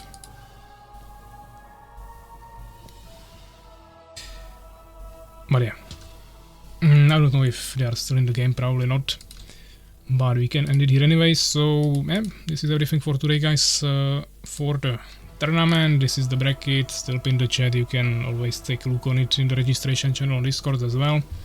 So we basically finished 3 rounds this week, there is one game remaining that we will just play as the first game next week. As I mentioned, the stream will be on Saturday, so we'll just play what we can. And on Sunday it will most likely be completely skipped since I won't be available, and then we will continue the next week after that on the 15th of November. As I said, we'll probably do around 6 rounds. My plan is to complete 6 rounds, take a look on the standings. If we'll have 5 clear winners, we just take that. If not, we'll just do 1, 2, 3 more rounds, how many will be necessary. Of course, the more rounds we do, the less impactful are the auto losses you guys got, or just random losses where you sometimes maybe did some stupid mistake, but at the same time we cannot play infinite amount of rounds, yeah. It might even actually stop us, as you can see here. If we have 7+ rounds, it might end early due to Swift pairing rounds, so we'll see rules. But yeah, right now the plan is around 6 rounds, so I think we'll finish it not next Saturday, but the week after that, most likely. So yeah, unless you guys have any more questions or anything more towards me, that is everything we have here. I fall first on your map, yeah. Yeah. So yeah, thanks for watching, guys, thanks for playing, participating, and I will see you next week on the same time. So take care, guys.